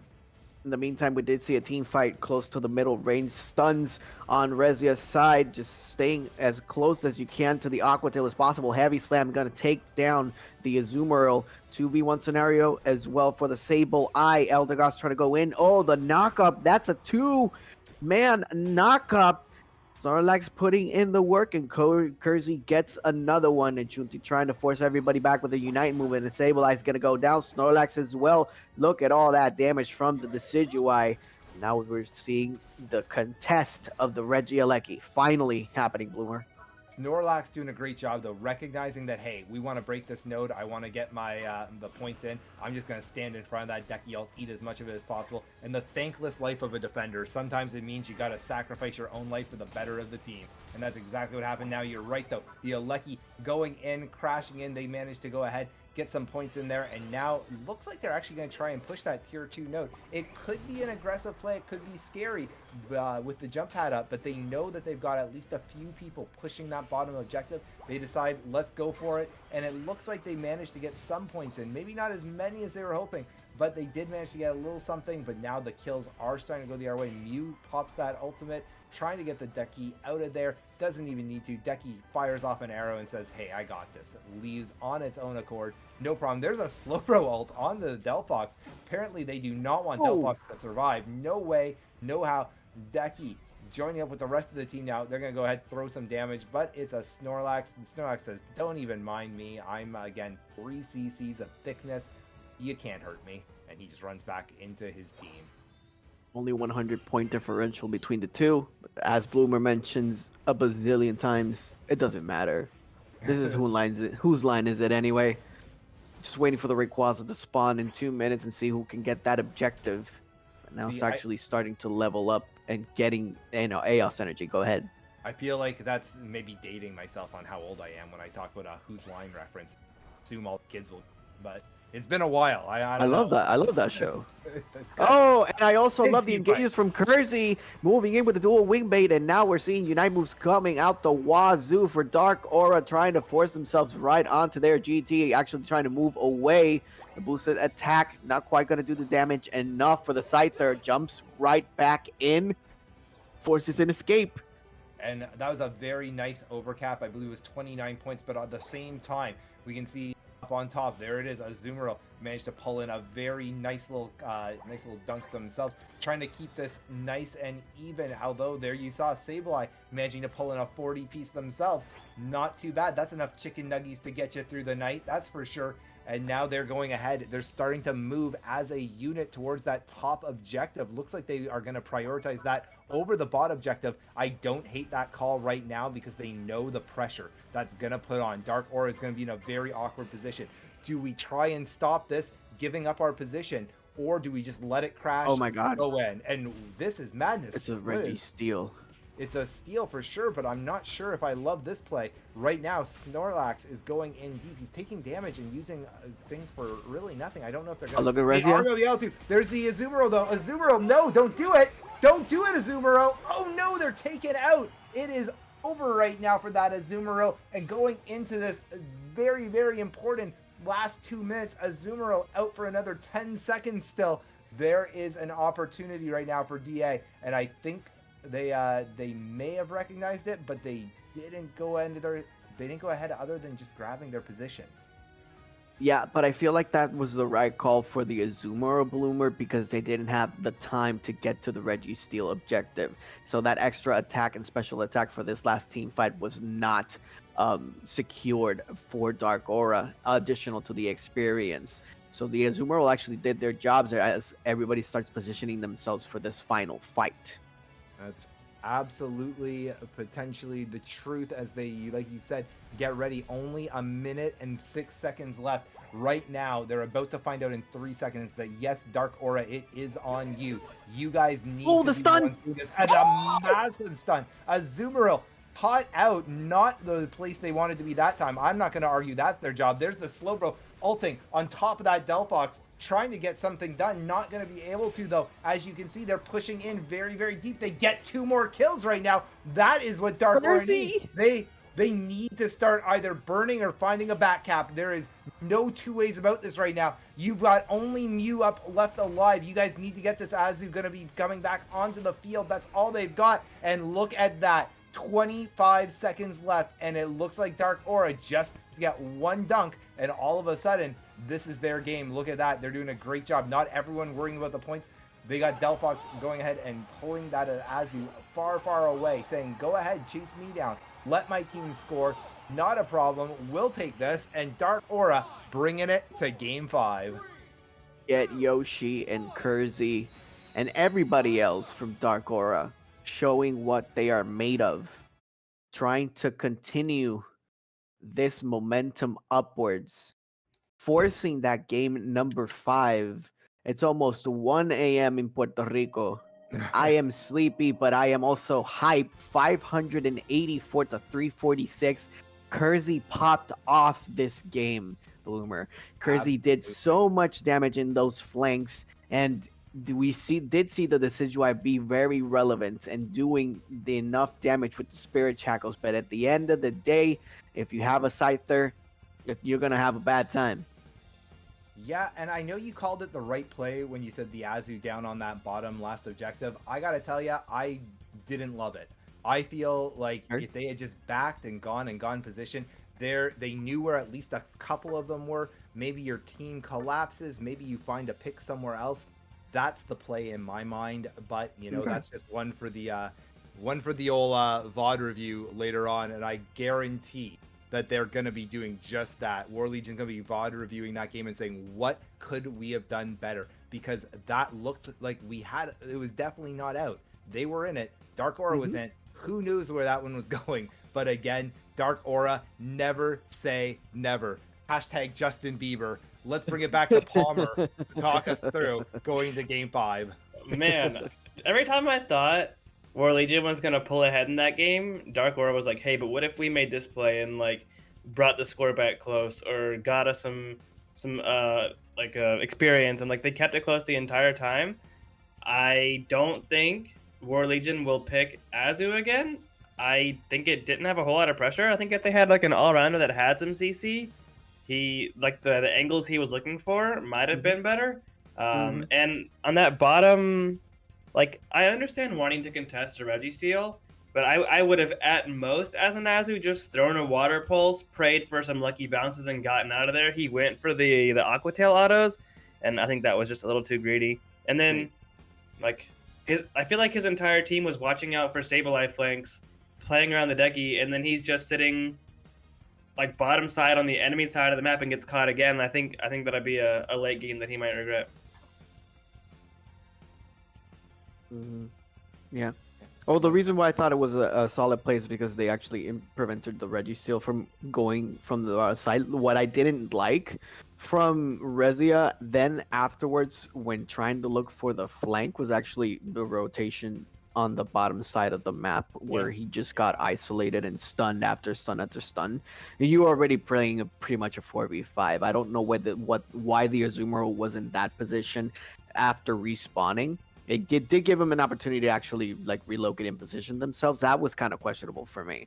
But again, it felt like the Kersey show throughout the entirety of the set because they actually found the flanks that they needed versus the Decidueye. Absolutely did a great job, and that's what we were talking about is that Decidueye can get away with murder literally if you don't get on that, and you are right. Scyther said, not today. I'm going to go ahead and make sure that, because if you can get that Decidueye out, there is not only a ton of poke damage, but just a bunch of damage in general gone. And wow, I'm blown away by Dark Aura. Again, their mental fortitude, the fact that they're, how many games in now? This is going to be their 9th game in a row, and they are still coming in with clutch wins like that. That's absolutely incredible. I'm super proud of that team. But War Legion, is now facing, for the first time, their backs up against the wall. I think we're going to see a War Legion much more like we saw in game 1 and 2. Motivations is sky high for both teams trying to qualify. One victory away for that date with INT, and they are looking for everything. Comfey, Urshifu, Dodrio, sorry, not going to be a part of this pivotal final game. Awaiting a couple more seconds for that. 5 seconds left on the clock. You gotta go for the trees. Probably a first pick slow, bro. Somebody bring Machamp back. That's all I'm saying. Yeah, exactly. We need a submission, Machamp, says Palmer. Exactly. No, but definitely no surprises here. Again, this is pretty standard. These two teams, the first 4 bands have been pretty consistent. The Pro pick very consistent. Espeon very consistent. There's no doubt that even though there has been some adaptation along the way, there's some comfort in what they want to run here. Espeon, Snorlax definitely seems to be where Dark Aura wants to go with this. War Legion loving that Slowbro. They're going ahead locking the Sableye in as that second pick right now too. So a little bit of a change up there for sure. It's going to be your support side and rocking the Mew one more time. I am expecting probably a Scyther here. Oh, no, actually Blissey, just for them to not ban it away. Smart move by Dark Aura, getting that defender in, getting that support in. Final bans from both sides for game number 5. Yeah, and you have to wonder if we're going to see some targeted bans or if we're going to be seeing more of the same. I got to say, you've seen some strong mons on both sides. There's plenty that you can target ban. The T-Tar from Dark Aura, look at that. They obviously were worried that they were going to try and pull in something, some sort of a T-Tar crazy strat, but without the comfy, I'm just going to say Dark Aura maybe in a panic said, we know they run this occasionally. Let's just make sure they don't have something that can stomp on top of us. Probably the best late game mon in the game right now, especially when paired up with a support. We have seen Eldegoss before, so a double support comp could be something that they could run for, giving the respect that Kersey deserves and banning out the Scyther and the Scizor.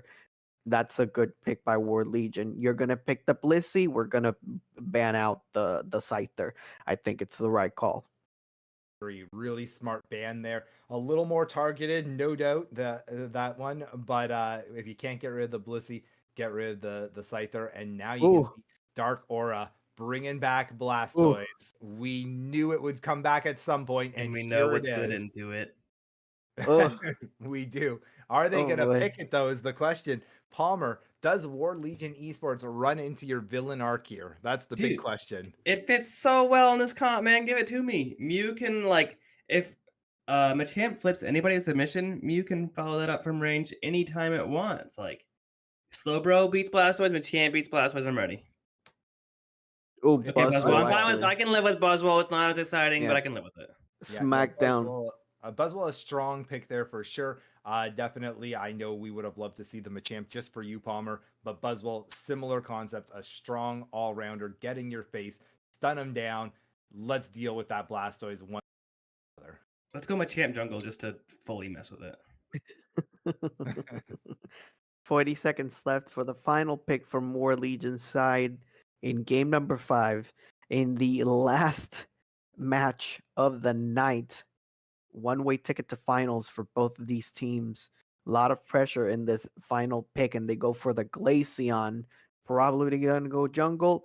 Buzzwole probably gonna stack. What is Dark Aura gonna do to try and mitigate what Buzzwole wants to do versus Blastoise? Is the big question. I gotta tell you, I'm getting to the point. You said it's almost 1 a.m. your time. Same here, 12:35 a.m. here. My mind is starting to turn to mush. The strength that all these players are having. Oh my God. Look at that. Oh no, Palmer. Who are we gonna root for, Palmer? He says there's a Machamp, there's a Buzzwole. There's so many picks that Palmer loves that this is gonna be I think the real winners are all of us. Yeah. Oh my Wow. God. I didn't think they were gonna pick it for All right. EA side. I want to hear it from you guys. Let's go ahead. Call it out. We're going into game 5. This is it. All the marbles on the table. Who do you think's going to pull this one off? Dark Aura, War Legion. Let's start with Chopper. Let's put you on the spot. I gotta go for my boys. War Legion gonna close it out. Palmer, what do you think? Am I picking just comps or comps with team? Think of the team. Who you think's going to pull it out? I think Yoshi's been cooking all night. I think he's gonna have an MVP level game right here, and I think he's gonna win it. I wouldn't blame him. Honestly, Yoshi has been on fire. I gotta go War Legion here, just to let y'all know. I'm not as biased as everybody else, but I love the team comp from War Legion. So let's go. Let's get into the game 5, baby. Hey. And there we have it, our league commissioner on War Legion. You know what? I got to make this a nice even 2-2, just like this series. Dark Aura is going to pull this one out in the last 30 seconds. You heard it here first, guys. Bloomer for the win, predicting it. Let's see what happens. Yoshi going to be locking that Blastoise for us today. I don't think we saw Yoshi on the Blastoise yet, so that's a lot of fun. We're gonna see, guys. Again, that's been the sleeper pick of tonight, I think. So, man, all I know for sure is this game is going to be absolutely wild. I didn't realize it was Yoshi on the Blastoise. Now I'm scared. Yeah, like Palmer actually mentioned. Actually, Palmer, you can go ahead and try. We can try cast this. It's the last game. So what we're gonna do is I talk and then Palmer talks and then Bloomer talks and then I talk and then Palmer. So that's what we're gonna. That's why we're gonna do it. Okay. So we're gonna try cast this because we need everybody on deck for this last match. So important. Everybody is waiting for this game number 5 field. Ikigai no Tsurugi, get ready. The next 10 minutes decide who your opponents will be in the finals tomorrow. Game number 5, Dark Aura versus War Legion. Let's get it. I also was surprised to see the Yoshi. Wait, Yoshi not jungling. Okay, jungle Machamp. Whoa! Every time you think you've got these teams figured out, guys, they go ahead, they pull the rug out from under us and say, let's go ahead and change everything up. There's the Sableye there to do its Sableye thing against the Machop as well. I don't know who's going to be able to out-secure who here, but Sableye obviously playing a little bit scared right now, a little too early to be going in. They want to get that buff. They need to secure this. Otherwise, the value of this is going to be very, very low, and they get it. That's a massive blue buff steal right now. They need to get out, and they should be. I thought they should be able to get out. There they go. Now they're getting out of dodge. Should be fine. Are they going to go back in for the red buff, though? That's the big question. Yeah, and the eject button was used super early as well by the Machamp, so they need to be careful not to go ahead and last hit this one. Vitals, and they get both buffs in the jungle invasion. That's a duel that you do not want to mess with for both of them. It is first blood for the Machop. That is so important right now. You're still not going to get quite the same level spike. Your buffs are off of rotation. Everything that could go bad there almost did, but thank God at least he got the kill on that Sableye. And Otherwise, so this good. was going to be terrible. Terrible news for Dark Aura. At least they still have a chance to be in this. Yeah, go ahead, you Palmer. The Sableye that invaded you, you're on cloud 9. But honestly, Machop should have that secure every time if he's got level 3, which he did. Like, you get to be unstoppable. You get the increase that so your Karate Chop can secure it. You've got your empowered auto from doing bulk up. Like, there was some misplays to allow Sableye to have that much pressure, but I'm happy that he got to have some vindication at the end as Sableye steals another buff. A little harder for Wartortle than Machop, in my opinion. A water spout actually doing the work there, not quite going to be enough, however, to get that last hit. The War Legion securing their first points on the board, 27 points rather, and the rotations are actually going to start. That's a boosted attack if I've ever seen one. Electro Ball just about to take down the War Turtle. Nope, just a simple Mew basic attack for the double KO on the side of War Legion. And that is a great double kill for War Legion as well. They get some points in. Mew is getting online very, very quickly here. And that is going to be very scary for Dark Aura. Again, right now, the Sableye is that MVP, though, as far as I'm concerned. He is doing so much work to disrupt that jungle. And if you can't get your jungler online, well, guess what? You're going to be struggling for the entire match. Sableye double buffs. Unless something crazy happens where someone just feeds you some real big catch-up XP midway through the game. Sableye is doing work right now. Yeah, Roy McBeef is playing Sableye like an absolute demon. That Mon is a demon, and Roy McBeef is just doing it perfectly. It's been a terror this game. Yeah, Roy McBeef was actually the Elder Goss that got them the first win. So a lot of the momentum starting to shift maybe onto War Legion's favor. We are seeing the team fight actually coming in on the side of War Legion. Reggie Rock being the first Reggie actually spawning. Meanwhile, on the top side, we have Buzzwell versus Matchup. But that's Snorlax actually securing it with a heavy slam. And now Espeon using the Unite move. Everybody from War Legion actually forced to run away. Eject button used by the Snorlax. Now Mew trying to use their own corresponding Unite move. Lissy being the wall that she is, trying to force themselves out. Another big heavy slam. That's another KO. And now Dark Aura starting to get that momentum going. Yeah, it felt like War Legion had a lot of the momentum going into that Baji, and it felt like if they got it, they were going to continue snowballing. But Dark Aura gets it and makes this game a lot closer than I thought it was going to be. Yeah, we're back in this one. Dark Aura fans believe, because that went from, like you said, a chance for it to look like War Legion was going to run away with at least the early to mid game of this, to we're right back together. 126, 108. These are so close. Both teams dunking accordingly, like neither one getting any real advantage. Looking at the levels right now, they're fairly similar across the board. Blastoise at level 10, but so is Glaceon, so neither team having a massive advantage. Now you can see, though, look at that invade. They are playing such an aggressive game, War Legion, getting into Dark Aura's jungle consistently, often, frequently, and poor Dark Aura wanting to play jungle, but just not being allowed to. And there's a Bellissi ult going off as well. There's a massive break on that bottom node. So that's going to be both teams losing their outer bot nodes going into the second bot objective. If I'm the Blastoise, I'm kind of mad that the Blissey ulted the Snorlax instead of me. They're still getting some late kills anyways, and Blastoise lives, but I would have felt so much more powerful as that Rapid Spin Blastoise if I had a Blissey ult.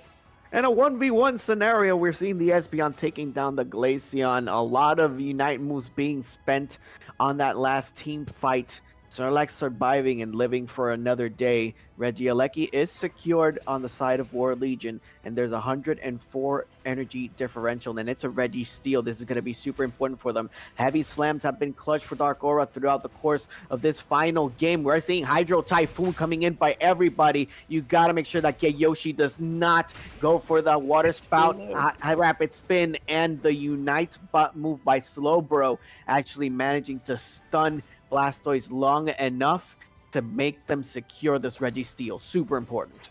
It was a huge bomb objective, and again, credit to War Legion there, because they were able to send the Alecki towards Dark Aura's base. Dark Aura had to leave at least one up top, and that gave them the advantage in that fight. And how long that was on one hit, I was panicking. I was gonna yell at them, just hit it, someone. It was so low for so long, but Roy McBeef. It was terrifying to Got even it. me. I can only imagine how all the players in that fight felt. But yeah, no, in the end, like you said, an extremely important Registeel late into this mid game, and that's going to put them into a, hopefully for their sake, an advantage going in for the next minute and a half, 2 minutes, all the way until that potentially that final objective. Yeah, we've seen how important those late game support 40-point scores have been. Roy McBeef got to put a pivotal 40 in right there up top side. 244 to 108, just as Palmer mentioned. Now we're seeing rotations to the bottom side, but there's 15 seconds left on the board for the Regieleki. Now they need to be careful, especially when it comes to these final rotations. We're at minute number 3. Very important to actually have those Unite moves on deck. We're seeing on the side of Dark Aura, they're slowly getting them back. Level 12s now, they actually managed to try to take care of the Buzzsword, do some damage in Rapid Spin Water Spout, trying to do that work. DPS not quite going to be enough, but this Blastoise is currently at half life. Roy McBeef trying to be as a nuisance as much as possible. In the meantime, we're seeing the objective being secured by War Legion. One more time is going to be the Regieleki for that top side pressure. And this is once again one of those situations where Dark Aura has to decide, are we going to put anyone on that? Do we break this? Do we burn it? Do we send people to the bot? Do we get early positioning? It's a tough decision because the truth is it's difficult, especially when you see right now War Legion pushing this Aleki in. It's a very scary thing to leave that and just say, okay, we're going to accept that we're losing that node. But at the same time, this is giving them an opportunity, and they have to let it in the end anyways, back up, get their health reset, but they're giving position as well to War Legion. So War Legion, in theory, having a little bit of an advantage going into this Ray fight. Is Dark Aura going to be able to do anything? Oh my goodness, there's a big 100 burger coming in as well. Mew goes ahead, gets out using that Unite move, surfs away, and now dodges back into the rest of the team, ready for the Ray fight. Oh, now we're seeing Hydro Typhoon actually trying to go in. Unite move actually used on the Blastoise, trying to survive as much as possible, but it's going to go down. Machamp tries to hit every single one, but is not going to be any type of effect. The barrier's coming out again. Espeon goes down. This is a clean ace for War Legion. Just about to secure this final Rayquaza. Blissey spawns, but it's not going to be enough. No egg toss for the Blissey to secure it this time. And now, slowly but surely, War Legion is going to continue to rack up those points. Heavy Slams be damned. Dark Aura gave everything that they had to every single game throughout the course of the day, but eventually it ends up in a surrender. Close but no cigar. Yeah, and it's one thing to like have a draft where you have a plan and say, hey, this is how we're going to counter this mon, but it's an entire another thing to do it at 2 minutes when it matters. And I felt like Yoshi was the one they had to make sure didn't pop off this game. Yoshi rapid spins in at 2 minutes, the Buzzwole instantly smackdown or whatever it is that disrupts it, instantly disrupted the rapid spin. And then Yoshi's like, okay, well, I'm going to ult you guys anyways. And Snorlax got their ultimate off on Yoshi before the Blastoise ult went off. And they completely neutralized one of the strongest players on Dark Aura tonight. And it's a huge reason why they just won that game. Yeah, absolutely. Again, you said it, and it's so true. We've seen Blastoise tonight. Every time it makes an appearance on the field, it seems to be the mon that we can't stop talking about. And you're right. Rizaya did a phenomenal job neutralizing that threat, followed up by Skipsa with the Slowbro ult. Incredible. Again, we got to talk about Roy McBeef for a moment, though. Roy did such a good job throughout this entire game, through this whole series, but through this game particularly. That was such a thorn in the side of everybody on Dark Aura's side. Again, I've been there, where you just kind of feel yourself falling apart. You're tired, you're exhausted, and meanwhile, this whole time, a Sableye just keeps poking, and you're losing farm, you're not getting the secures. That is so difficult to deal with and not tilt, and that's exactly what Sableye is there to do. Tilt the opposing team. They did a phenomenal job of it. What a banger of a series. Game 5s all around, but now finally, after all this time, almost 1 a.m. in some parts of the world, we finally have our finals already set up. It's going to be Ikigai no Tsurugi versus War Legion in a best of 7 series. That's right. We have an NBA finals, an MLB finals, an NHL finals, if I'm not mistaken. Yes, they Think go so. for that. Yeah. This is the event to look out for, and it is going down tomorrow to close out the season 1 of the Unite World Coronation League Bloomer final goodbyes. Uh, yes, thank you so much, everyone, for joining us tonight. We can't wait till tomorrow. Like already said by Chopper, a best of 7. The first and only best of 7 series in this entire league in the playoffs, and it couldn't be with 2 better teams. Ikigai no Tsurugi, War Legion, both have proven how much they deserve to be here. Dark Aura did an incredible job as well. I want to give them a big shout out. But these final 2 teams, wow, both of them are going to be bringing their A game. You know it. I think all 3 of us are going to be there tomorrow as well. So I know I'm ecstatic that I get the opportunity to cast that, and I know you guys will as well. Thank you so much for tuning in. Let me pass it over to you, Palmer. Oh, I thought you were gonna end it. You were doing such a good job. Oh, I Everything wanna hear your Bloomer just voice again. said, I'm saying it, but you remember what he said because I forgot what he said. It was really good. Thank y'all for being here tonight. It's gonna be a blast tomorrow night when we get to the finals. Awesome. And with that, we're going to go ahead and close this one off. Ikigai no Tsurugi versus War Legion finals tomorrow. Commissioner, send us off. Well, as you guys are going to go ahead and leave, I'm going to talk to the MVP of the freaking set. We have Roy McBeef, who are going to be coming up here and talking. So if you guys want to stick around and talk to Roy McBeef, you can. If not, I definitely will, because that was just an amazing time from Roy McBeef himself. So, with that being said, are you guys going to stick around? If not, I understand.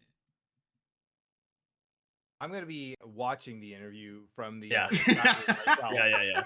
So I want the experience like everyone else in the chat that gets to enjoy this. So I'll leave this to your capable hands, as well as I'm not sure if Chopper is going to be part of that as well. But I can ask the dude some questions, I guess. Absolutely. Thank you very much. As we have the MVP of literally the semifinals losers bracket, Roy McBeef himself. We also have Chunti here as well.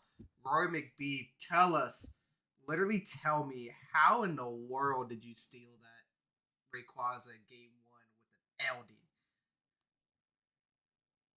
Well, my team, we try hard at that fight, but we got pretty much wiped. I just had to do something, and I got lucky and got the basics somehow. Man, it was definitely something. Your support plays overall, I want to say, carried your entire team. You were healing, you were giving them everything, every bit of sustain. You were giving them pretty much everything set up for themselves as well with that Sableye.